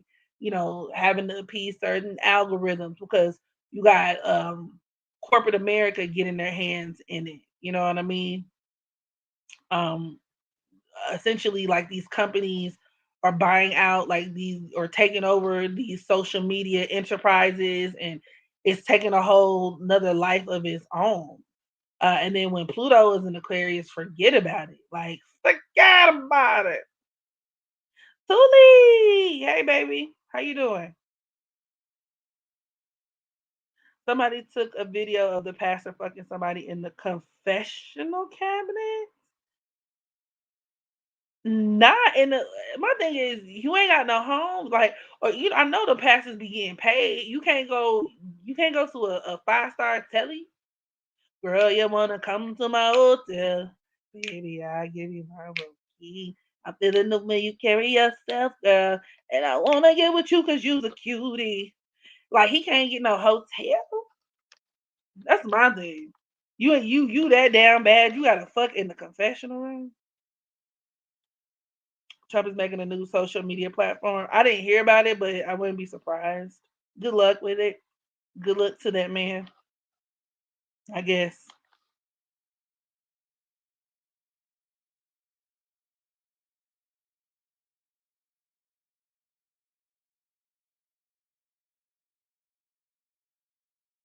How does a Pisces stellium work? My ex has that, and I'm curious. I mean, depending, because a stellium is essentially three or more planets in one particular sign, and stelliums really just highlight or emphasize, um, whatever archetypes that are associated with the sign that they're placed in, and of course, the way that they're expressed can be different based on the planets involved and whatnot. But like the house that the stellium also occurs in could tell you a lot about, once again, what area of life or give you more clues to how that stellium is expressed. So, for instance, if we're talking about Pisces stelliums, and like I said, it depends on what planets are involved because obviously, you know, planetary placements, play out in certain ways. But maybe like these are people, I don't know, like who are very, as I mentioned before, compassionate, loving, caring, um, giving. They can also be very creative, um, very sensitive, very empathic, but they can also be liars. They can be thieves. They can be sneaky. They can be gossipers. Those are like some of the lower vibrational qualities of Pisces.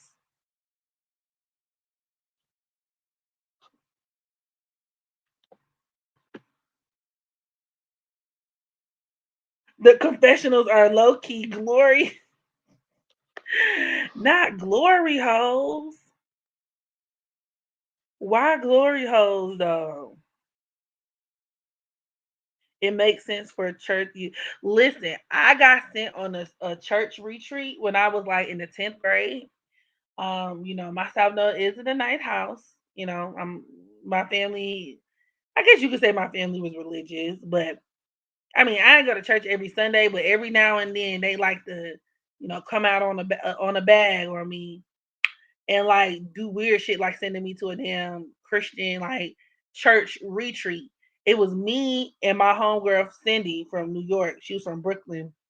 And her sister and my mama were like friends. And they were like, yeah, we're gonna send them to this little church, whatever. It was a weekend retreat. And in the daytime, we just spent time like, in the church. They was talking to us about, like going through scripture, performances. We was there with like other kids, like other teenagers, because once again, we was like 16 at the time, 15, 16. And you know how to use ministry like to do. They like to be hip. They like to be hip. What's the TikTok what's damn, what's the TikTok sound? Y'all know what I'm talking about. The church one, do you know? Damn, how does it go? Hold on. Let me see if I can find it.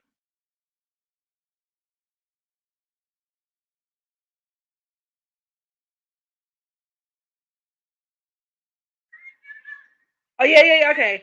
So it was like act like you know, act like you know, act like you know, act like you know, act like you know, act like you know, act like. It was a lot of that going on, like lots of performances, like all the kids, they'll get up on stage singing, dancing, trying to make it all fun and cute and hip for Christ.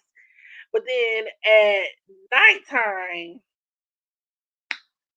it got weird because like we all, mind you, we all had phones and whatnot. But like I remember, especially the musicians, because y'all know the musicians at church be the worst. Like I remember the musicians, the little drummers and the little niggas, whatever, was like hitting us up trying to link. You know what I'm saying? Because we they gave us like a little hotel suite, like we was staying in a little hotel. So they used to try to sneak in our rooms and used to text us about how they wanted to eat our pussies and all this other shit at church. But then the next morning it would be like the Holy Spirit fills this place. Our God is an awesome God. He reigns from heaven above. And then, soon afterwards be like, hey baby, I wanna suck your pussy out the bone. I wanna lick you up and down till you say stop. And then like we would have like we had this whole lecture on abstinence and purity culture and saving yourself.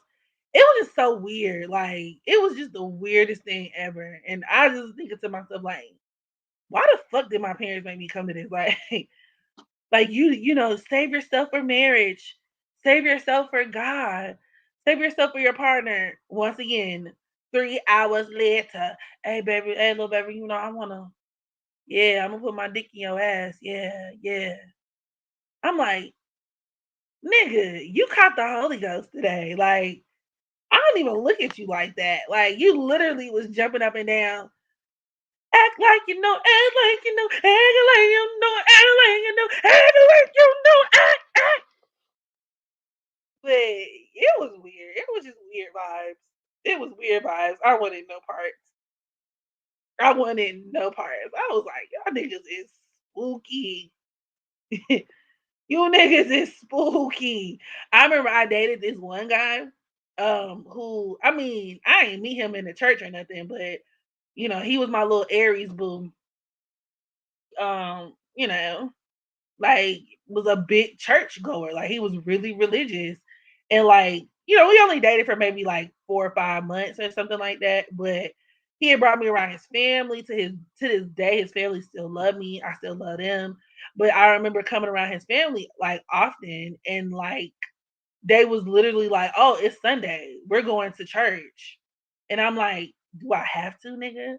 And he's like, "Yeah, I play the drums." I'm like, "Nigga, your ass play the drums?" It be the niggas, it really be the niggas who be playing the instruments in church who be the real demons. Them be y'all think it's the pastor. It be the musicians that be the real deal demons. They be sex demons. And that's what that nigga was, a whole sex demon. Fuck my eyebrows off my face. But then would turn around and be like, I gotta show up to church because I play the drums. Yeah, his ass be boom, boom, boom, boom. Like, and I'm just sitting there, and I remember his mom sometimes used to play the tambourine. She used to play the tambourine, and like one day she gave me the tambourine, and my goofy ass in the corner jigging with the tambourine going down. Y'all remember Fighting Temptations? That little song they were singing for the little gospel competition. I'm going down. We going down, down. It was giving those vibes. We going down to the holy water, to the holy water, going down. No, my brother in Aries who play the drums in church. I want to die, girl. Let me find out it's your brother I'm talking about. Let me find out. Let me find out I was dating your brother, girl. I doubt it. I'm just playing. But nah, for real though, it was like it was weird vibes. Like I'm like, y'all niggas is crazy. Y'all is wilding. And like they be in the church like really like going in, like, yeah, premarital sex, sin, sin, sin, sin, sin, sin, sin. Woo, yes, yes, Holy Spirit, Holy Spirit. Soon as they clock out that bitch, they are some demons. I was like, whoa. Yeah, she gave me the tambourine. I don't even know why. I used to just be so uncomfortable in church. Like that's when at some point it really clicked in my brain that I'm like, I'm not, you know what I'm saying? I don't subscribe to religion. Like I'm just not like I just I'm just not that girl. I'm not that girl. You know, but it was interesting. It was very, very interesting. Even with me being a Sagittarius, like religion has always been something that has been around me. But like I said, I've never like I'm not the type of person to really, believe in organized religion. But like on my stepdaddy side, his mama and them were some Catholics.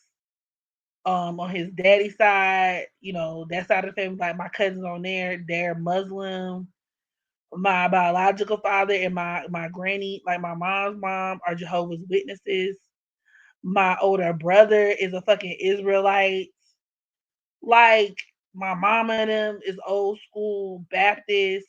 And then when you go further back enough in my bloodline, like we're Haitian. So it's a lot going on. It's a lot going on. I've seen it all. I've seen it all. I've seen it all. And I'm just like, I'm good. I hated church. Yes. We were bored and falling asleep. I just went for the music. Now the music be slapping. I'm not gonna hold you. Even when I think about gospel music, like, it's a lot of gospel songs that I still enjoy and I just listen to just because they're sonically very pleasing. Like hold on, change is coming. Hey, hold on. Don't worry about a thing. La la la la la la la. They think repenting after doing acts is gonna save them.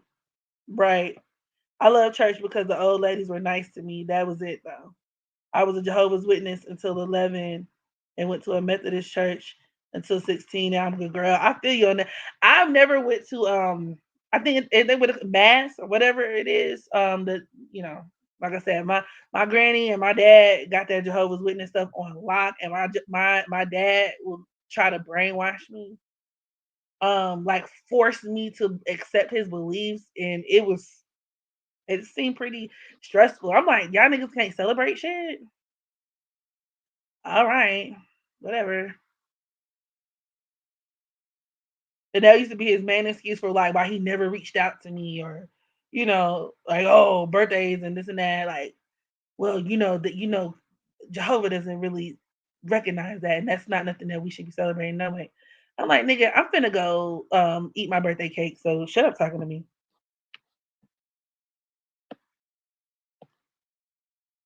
It's giving very cold. Yeah. No, listen. The Mary Mary gospel songs be hitting. My mom had every type of my mom, her Venus is a Sagittarius. So my mom, even though she didn't go to church like every Sunday, my mom loves gospel music. And that's another reason. Like, I think gospel music reminds me of my mom. So I love like BB and CC Winans, or just the Winans in general, but definitely Mary. That whole album with the I gotta get myself together because I got some place to go. And I'm praying when I get there. I see everyone I know. I wanna go to heaven. I wanna go. And what was that BB and CC song that I really liked? Not about it. You see, it's taking my heart and show me the right way. Ain't no doubt about it. No doubt, no doubt, no doubt. I'm so addicted. You see, he's taking me higher, and I'm in a rush. The found in one addicted love. That used to be my song. That was my shit. Yes, CC Winans slaps. Period. I like that song that she had. It was on her album that Joy fills my heart. Peace, moon, and rain shed. Love overflows. And your will truly shows. But not alone in the presence of you. When I'm alone with you, my soul is worship. That used to be my I love like certain gospel artists. My mom even brought me Michelle Williams gospel album. And that's why I really realized that she didn't suck. She just didn't belong in Destiny's Child. But Michelle Williams, her gospel album slapped. Slapped. It knocked. I'm trying to see who else. Fred Hammond, period. No weapon formed against me shall prosper. No, it won't work. Say God will do what He says He will do. That's my joint. Yeah, I mean it. But there are songs that are not gospel that when I listen to it, it stirs something in my spirit. Honestly, I think that's the power of music in general. It's the power of music. It's the power of your mind. And then I can see how like when your spirit, when you're listening to music that really speak to your spirit or whatever your beliefs are, it adds a little twang. Because even when I think of spiritual music, the spiritual girlies, the Janae Ayokos and the India Ari is she does not get celebrated. She paved the way for the spiritual girlies. Every India Ari album, I listen to it like a gospel song. Like it really hit your spirit where you be catching the Holy Ghost. Like, headed in the right direction. I can see the light of day. I got love as my protection. There's no need for me to be afraid. I spend so much time with my head in the clouds. Like, Holy Ghost in my spirit. In my spirit. Period. But yeah, some gospel music will give me like that too. Don't pass me the aux cord because we're gonna be twerking. We're gonna be singing about getting our booties ate. Then we gonna sing about God. Then we're gonna talk about our healing journey. Then we going right back to being hoes. Then we're gonna be drug dealers. Then we're gonna be rock stars. I like some of everything. I can appreciate some of everything as long as it sounds good to me.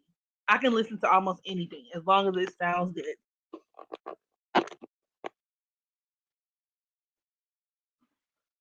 But I don't know. Don't gas me up. Irrational kids.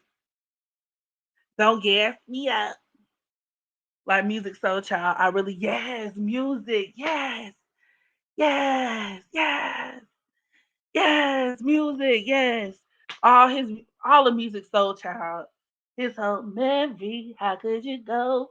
Hey, I found and hurt me so. I tried so hard to please you, baby. But I just can't seem to, baby. Hey, My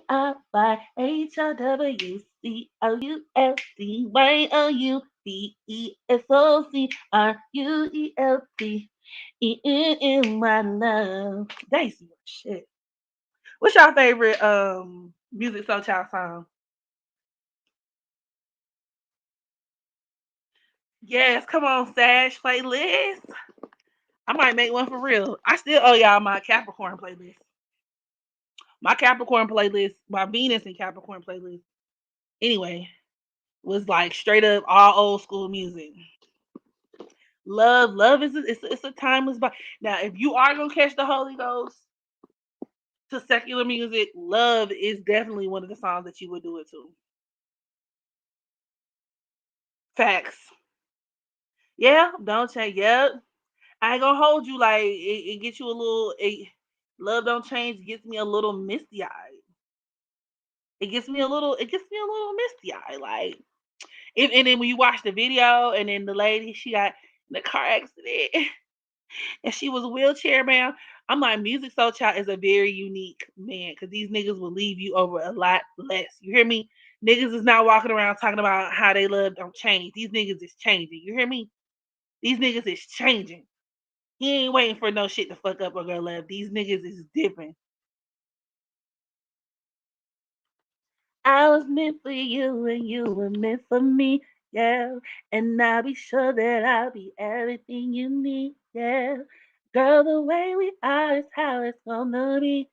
Thank you, Superficial Call. Thank you. Half Crazy. Yeah, I like that too. I like Settle for My Love. Settle for My Kiss. Settle for My Love that you'll never miss. So give me, darling, take my hand, 'cause that's all I can give. I like that one. I like the even though I'm not your man and I know you're not my girl, so let's just act like it's a 80 tonight. Even though you got your friends and I know I got some too, but let's just act like you're my lady tonight. That's my shit. So beautiful. Yep, I like So Beautiful. That's a really good one. Teach Me is cool. Teach Me is cool.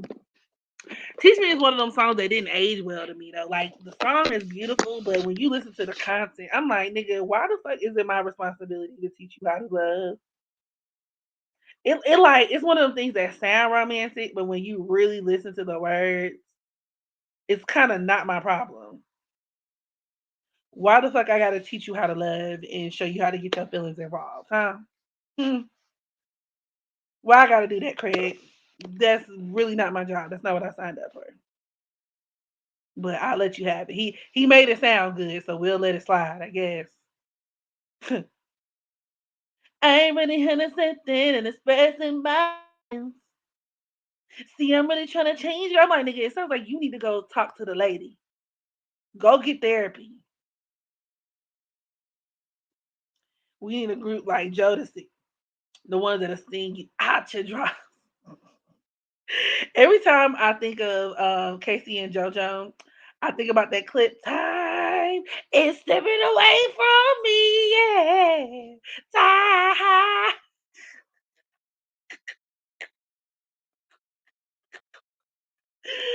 Y'all know what I'm talking about? Have y'all seen that clip?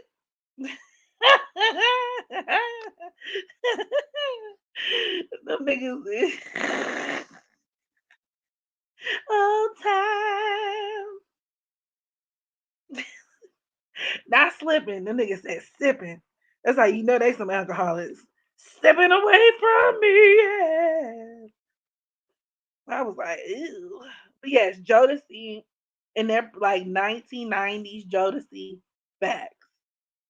I think that's what the girlies are missing. The R&B girlies. That's what we're missing. We're missing quality male R&B acts. I think Joe Budden even alluded to this on his podcast one time, and I definitely agree with him. That I don't think the men are really given what needs to be gave collectively in terms of R&B. Giveon is trash. Why he sings like he got and a very heartbreak kind of voice story. I just can't get with Giveon. The nigga sound like Kermit on steroids. The music be trash. Like Giveon is booty juice. Now we stand a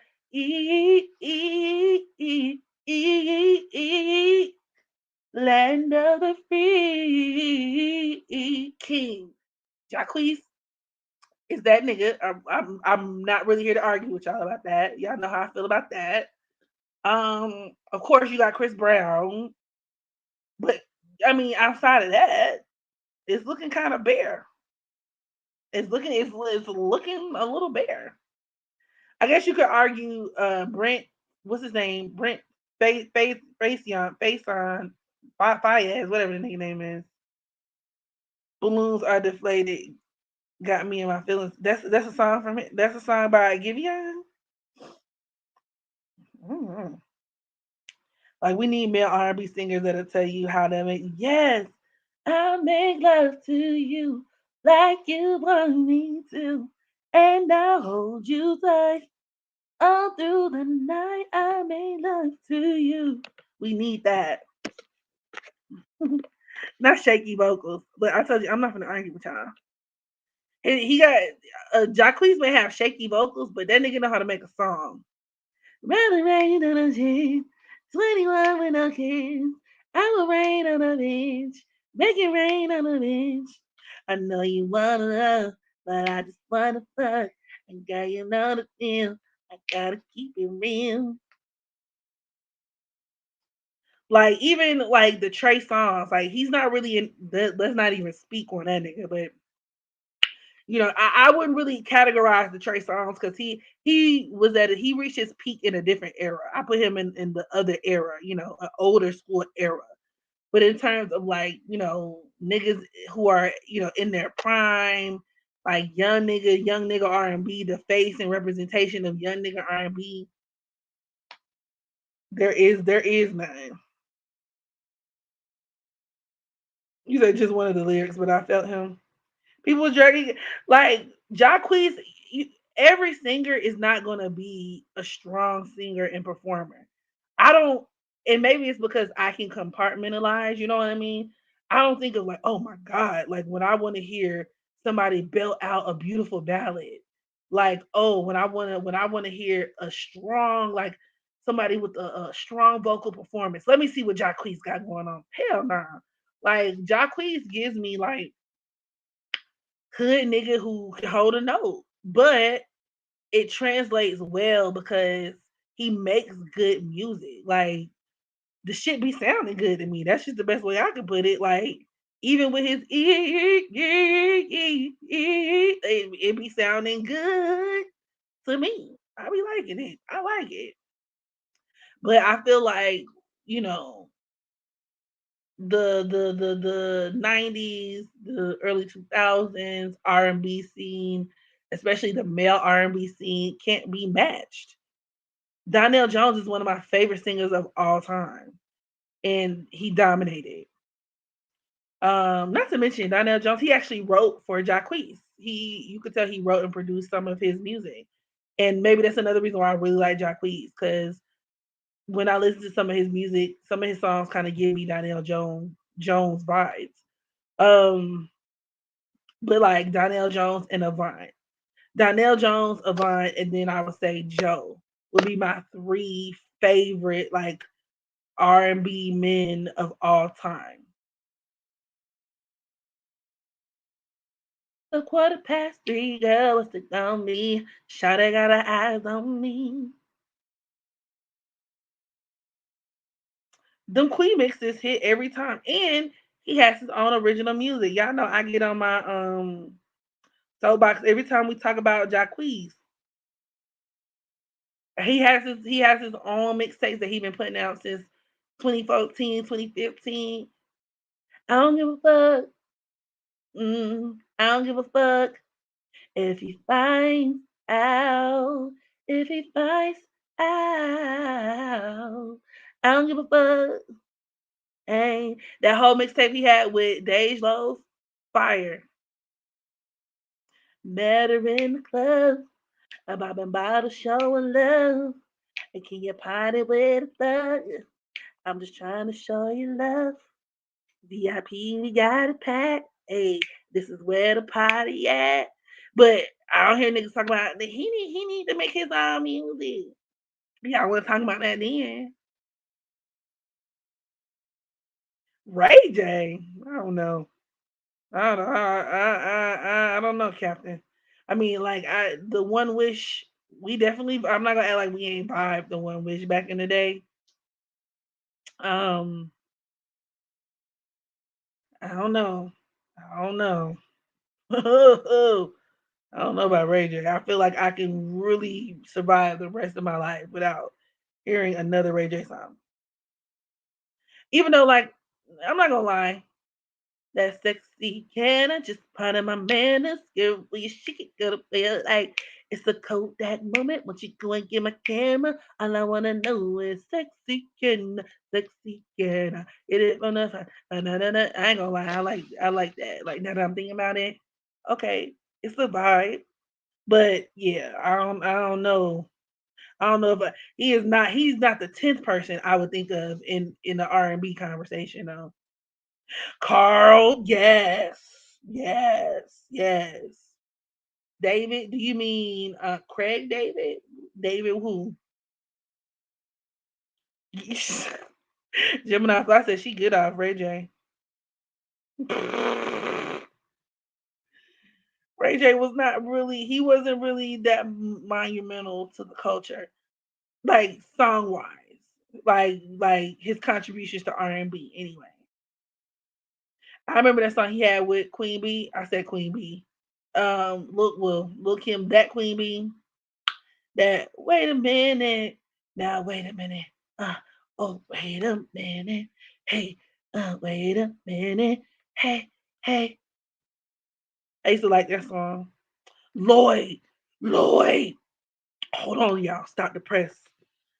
Like the late, like the early 2000s to like the mid, like 2010s. Lloyd held it down. You feel me? Lloyd was that nigga. Let me tell you something. Let me tell you something. Lloyd is supreme. Okay? My favorite Lloyd song was This Way Leads Directly to My Room. Coming to you. What you waiting for? Come on this way. Girl, it's getting hot like a sauna. Lace you like no other. Have you calling mother? Oh, or certified. I remember getting my back blown out to certified. Girl, I'm feeling you, and you ain't gotta know my name, cause I'm into you, and you should know me by my name. And na na na na, baby, I'm certified, and I'm cocky with it. Hey, Lloyd was the shit. Lloyd said, "Tell your daddy stop his hating, cause I be wearing braces." And then Ashanti, "But I know that you my man, and you will never hurt me, no." That was my shit. What is you talking about? What is you talking about? Lloyd, hold on now. Look, y'all got me. I'm finna risk a copyright infringement. Why y'all even bring Lloyd up? Why y'all even do that to me? Why did y'all do that to me? It was that what was that? It was a song. It was a song my ex girlfriend used to love. Hold on, and she had put me on blues like in high school. Um, what was it? What was it? Oh, hold on, let me see if I can find it. It's like when I listen to Lloyd, it's the nostalgia, it's his voice. It's like Lloyd created so many like soundtracks to my youth.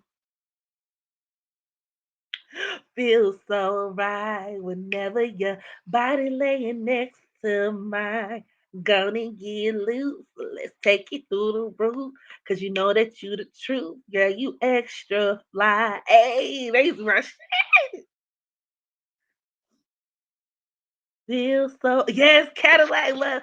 Girl, the way that you move. Hit me, baby, let's groove.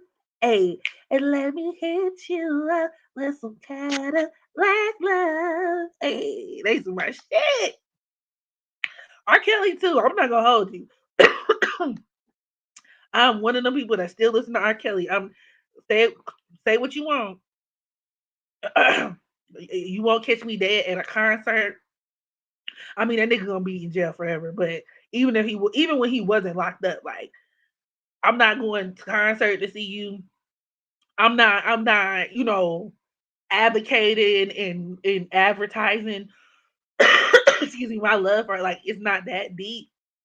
Like I really don't care what happens to him as a person, but I'm not gonna cap like I don't still listen to R. Kelly's music because the shit was fire. I just have to block out my cognitive dissonance and create like an alternate reality where I'm not actively thinking about the man. That's all. Me too. Lloyd just take you back to like your and Lloyd. I'm not gonna lie, even though he's like a little nigga, the nigga sexy. I remember Lloyd he came to like one of my high school games. Like he popped in, and we was me and my friends was looking at him like this nigga is little. The nigga, I'm 5'9". Lloyd had to stop at like my titty, or like it was given he was little. He was little. It was very little. But, like I said, Lloyd's music was just unmatched. Then you get into that lay your head on my pillow. Hey, lay it down, oh lay it down. Head on my pillow. Everybody saw he was so cute. He had his hair in a little ponytail. He had hair like a poodle. His hair was all silky and wooty woo. He had like a little entourage with him, so it's not like I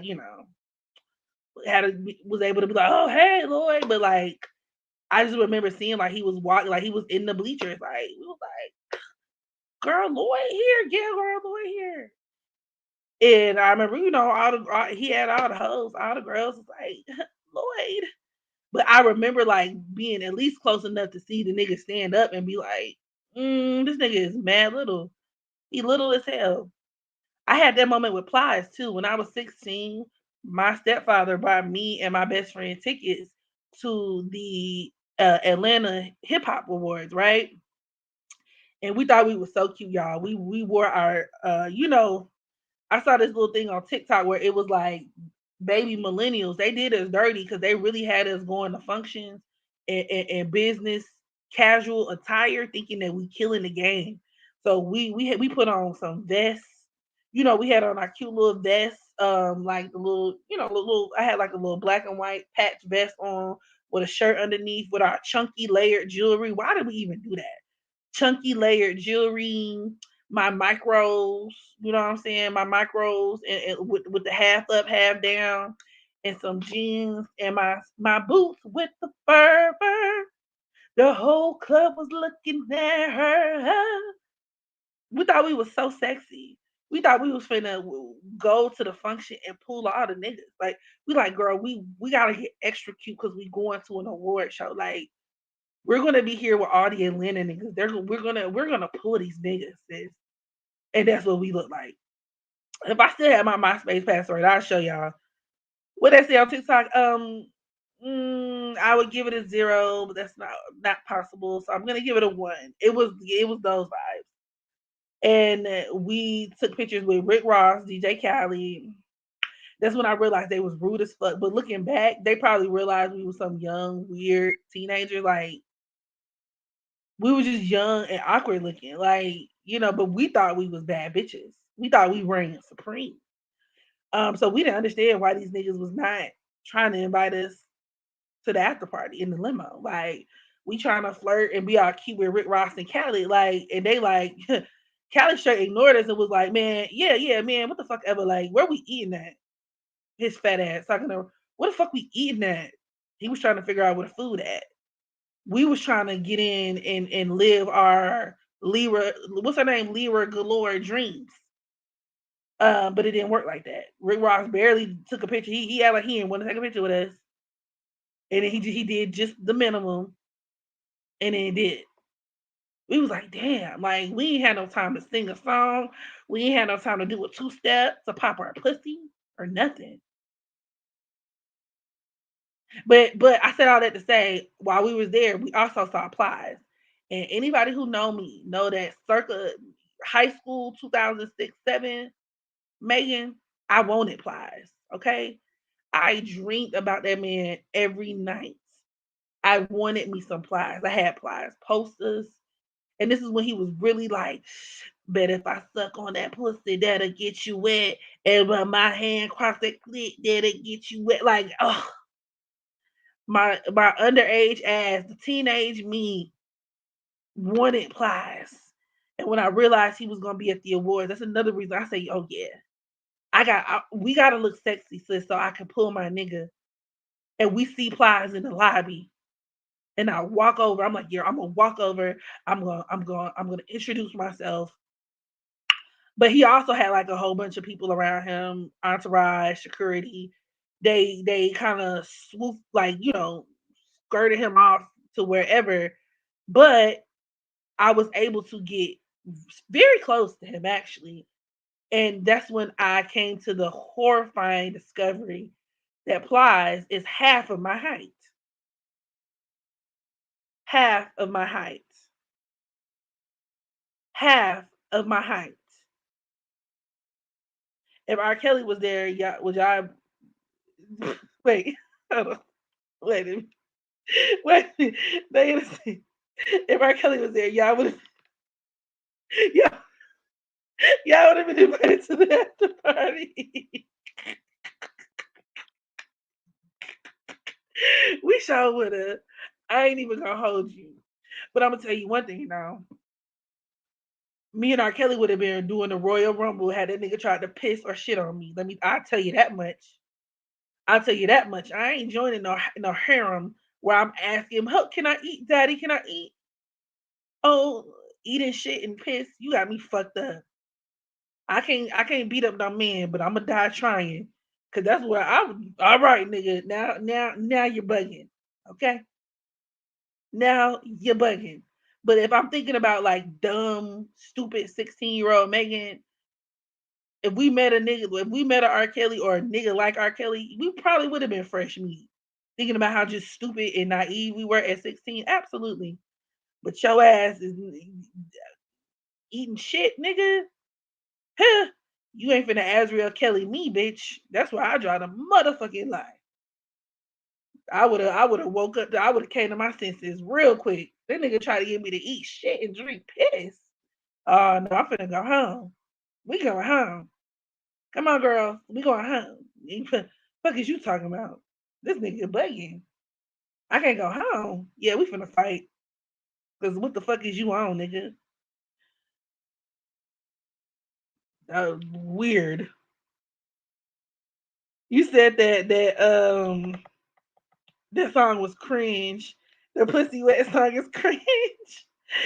I think it's because of how he was talking. He was so vulgar and like, bet if I stuck on that pussy that'll get you wet and ran my like it was so rough but I loved it. I was I love that Plies and Tank song. You uh, thinking about me, fucking on you. He is Scorpio North Node, y'all. So that's why he's so freaky like that. That's why he's so freaky like that. And I love it. Don't wanna be cute tonight. I wanna get nasty. Let me drop this mayonnaise, baby, eat your salad. Slide your hand in my pants and you gonna grab it. But as soon as you touch it, you call me Big Daddy. Hey, hey. I used to love that nasty shit with my young ass. Had no reason, like no business listening to none of this grown man's music. But I just knew I'm like, oh, I wanna fuck him. Oh, I wanna fuck you, bitch. But when I that nigga was half my height. Plies is a little bitty nigga. Plies is like 5'5". Plies is he's the same height as like a fifth grader. And that it hurt my feelings. I was so sad. He used to get his bodyguard involved. Ugh. Bitch, when we get in this room, Plies? But Plies? Scorpio North Nodes are freaks. Yeah. Yeah. And technically they have a right to be in this lifetime. Like they have a right to be. But yeah, Scorpio North Nodes can be big freaks. They can make the stallion. They can really embody a lot of sexual energy. So yes.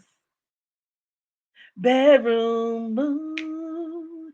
Bedroom moon. Come on, Bree. My bed will be booming for you. Fucking all night, yes. Amira the Great says Plies always makes me uncomfortable. Why am I? Why he make her uncomfortable? Plies is my nigga. I went through a very, very serious Plies phase. From like, I think maybe it was like the age 16 to probably like a cool 19. Like, I loved it. I love Plies. Scorpio South Node men will piss on you, very much so. Trey Songs, a la R. Kelly. Like that's why I'm super straight on that shit. I can get spit on, like, but don't spit in my mouth. Um, but like, yeah, but we're not pissing, we're not shitting. That's we're not doing that. I don't like that she's my rock song. Like the more recent Ply songs are trash. The realest, I think is what it's called. No, no, no, no, no. The real nigga. Hold on. Let me see if I can play it. The real nigga. It's a mixtape, so I might be able to play it without getting zings. What is it called? Is it the real nigga commandments? I think it was called. But it came out in like 2010. Like that was the last decent project he put out. That was in all the niggas. When I tell you, all the niggas love Plies because I went to school in South Georgia, right? Like Valdosta, literally, if you drive 30 minutes out, you'll be in Florida. So we had like a lot of Florida students, even like locally, like it was a lot of Florida niggas, a lot of niggas from Tallahassee, a lot of Jacksonville niggas. Um, some, Miami niggas sprinkled in the mix. We had a lot of Florida niggas, and y'all know Plies from Florida, so the niggas went up for Plies. Like they went up for Plies. As soon as he dropped that real nigga commandments, all the niggas popping out with their wicks and their golds for Plies. It's kind of sexy though. I'm not gonna hold you. What was the name of that mixtape? Uh oh, No Chaser. That's what it was because it came out in 2010. Yep, 2010. No Chaser, and it had the first 48, and it had the I be like, oh yeah, I be like, oh yeah, hey, with Chris Brown. In a minute, so I will say, oh baby, give me your name, oh baby. To take out this clothes and get in this.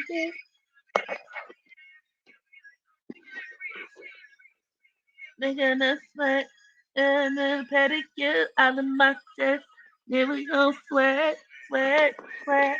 I be like, oh yeah.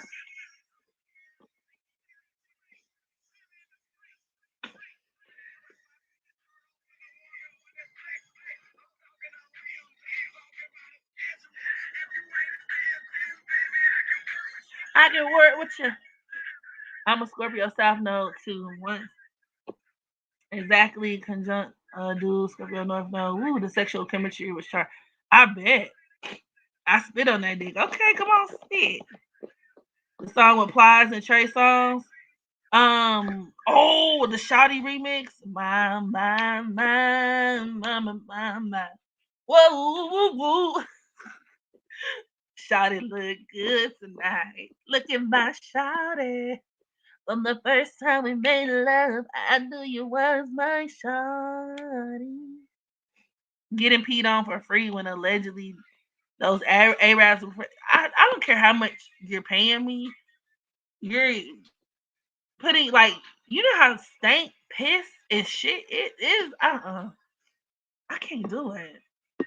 I can't do it. I would literally pass out. Like I would lose consciousness.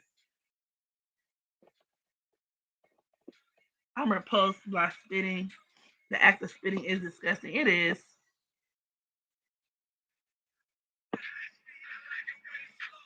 Was it Plies and Lil Wayne beefing? I don't know. You say you a goon, but what's a goon to a goblin? That was directed at they was. That's news to me. I'm the man. Is that on here?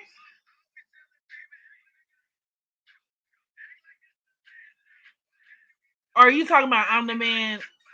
Wait, wait. When I think of I'm the man, I think about Shotty Love. And I'm the man. I'm the man.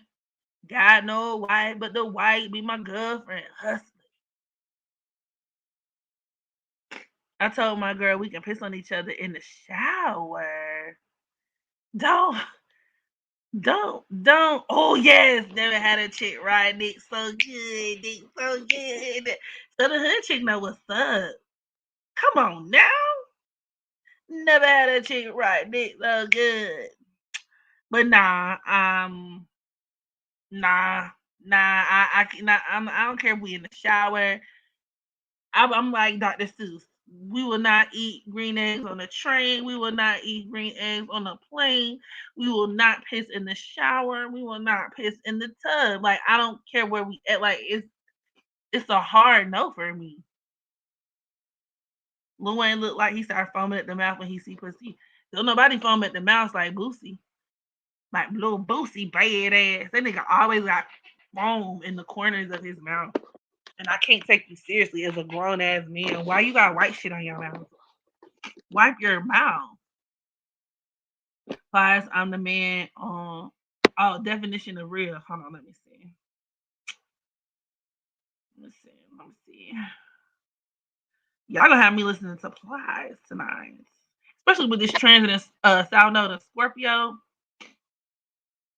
It's got me feeling away.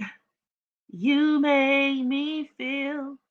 That's somebody else who I forgot to mention too in the R&B male conversation. Raheem Devine. You don't get enough credit.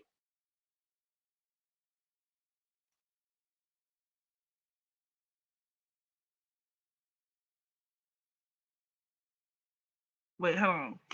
Definition. You mean definition of real? I see definition of real. I see definition of real. I see the realest.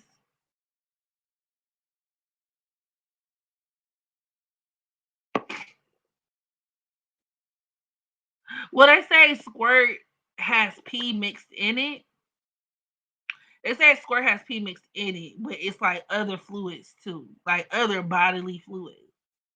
But they say squirt does have pee in it, so I guess if that's the case, that's the closest I'll ever get to like. But even then, I've never had nobody squirt on me. I'm always the one doing the squirting. I'm Squirtle. That's my superpower. So yes, I will be doing the squirting. I mean, I really don't mind peeing on somebody if they want it. I'm not doing it. You're not peeing on me ever.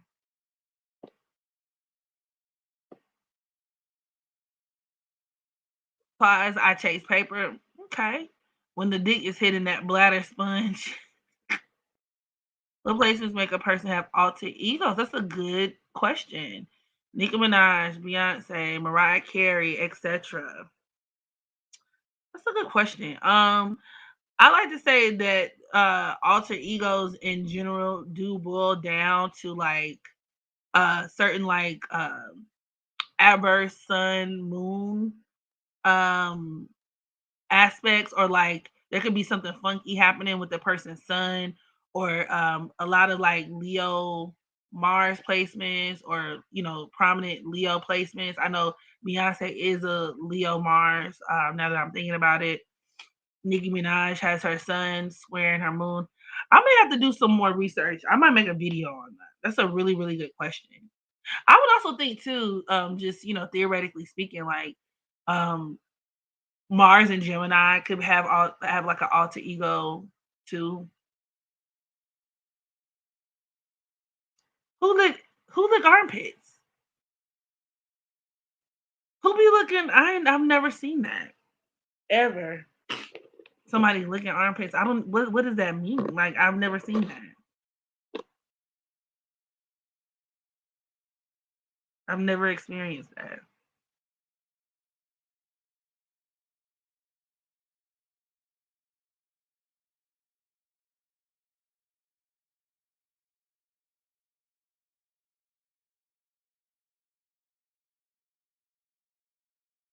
Maybe they want to smell the stank. But why your armpits stink? Especially while you fucking.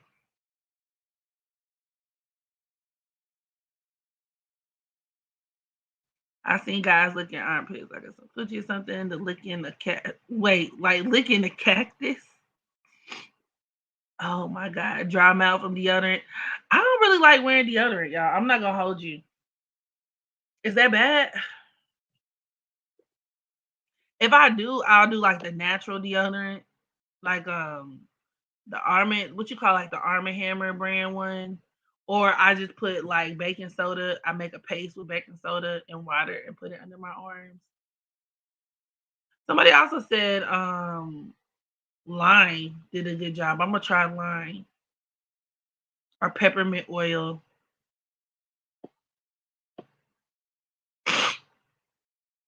Lil Wayne back in 2010, all the kids grew up off of it back then. My dad had all of his CDs. Wayne was that nigga back in the day. When I get up calling ya, like in the angels calling us. All right, guys.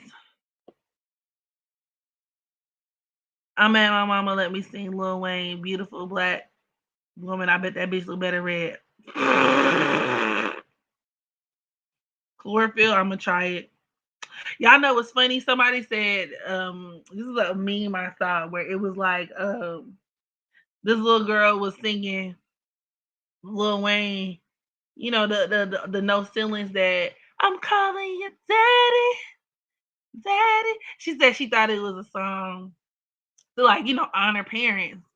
And when she was little, like on Father's Day, she sang it to her dad, and the whole family was like, "No, no, I'm calling you daddy, daddy, can you be my daddy? I need a daddy." I'd be fucking mortified. I would be fucking mortified. Y'all remember that? You seen that? It's funny because I can really picture a little kid saying some shit like that on Father's Day. Can you make it rain down on me? Like, all right, pack it up. Pack it up. Who's letting little Francesca listen to fucking No Ceilings? Like, this is out of order. This is out of fucking order. Out of fucking order. I know that the dad was so uncomfortable. I would feel so uncomfortable listening to my child sing that. Oh. Now, on that note, I'm gonna go ahead and pack it up because I have to get up real early in the morning. So, damn, we went online for 4 hours. I thank y'all for joining me tonight. I'm gonna keep this live stream up. I love y'all. Y'all have a really good week, and I will holler at y'all later. Good night.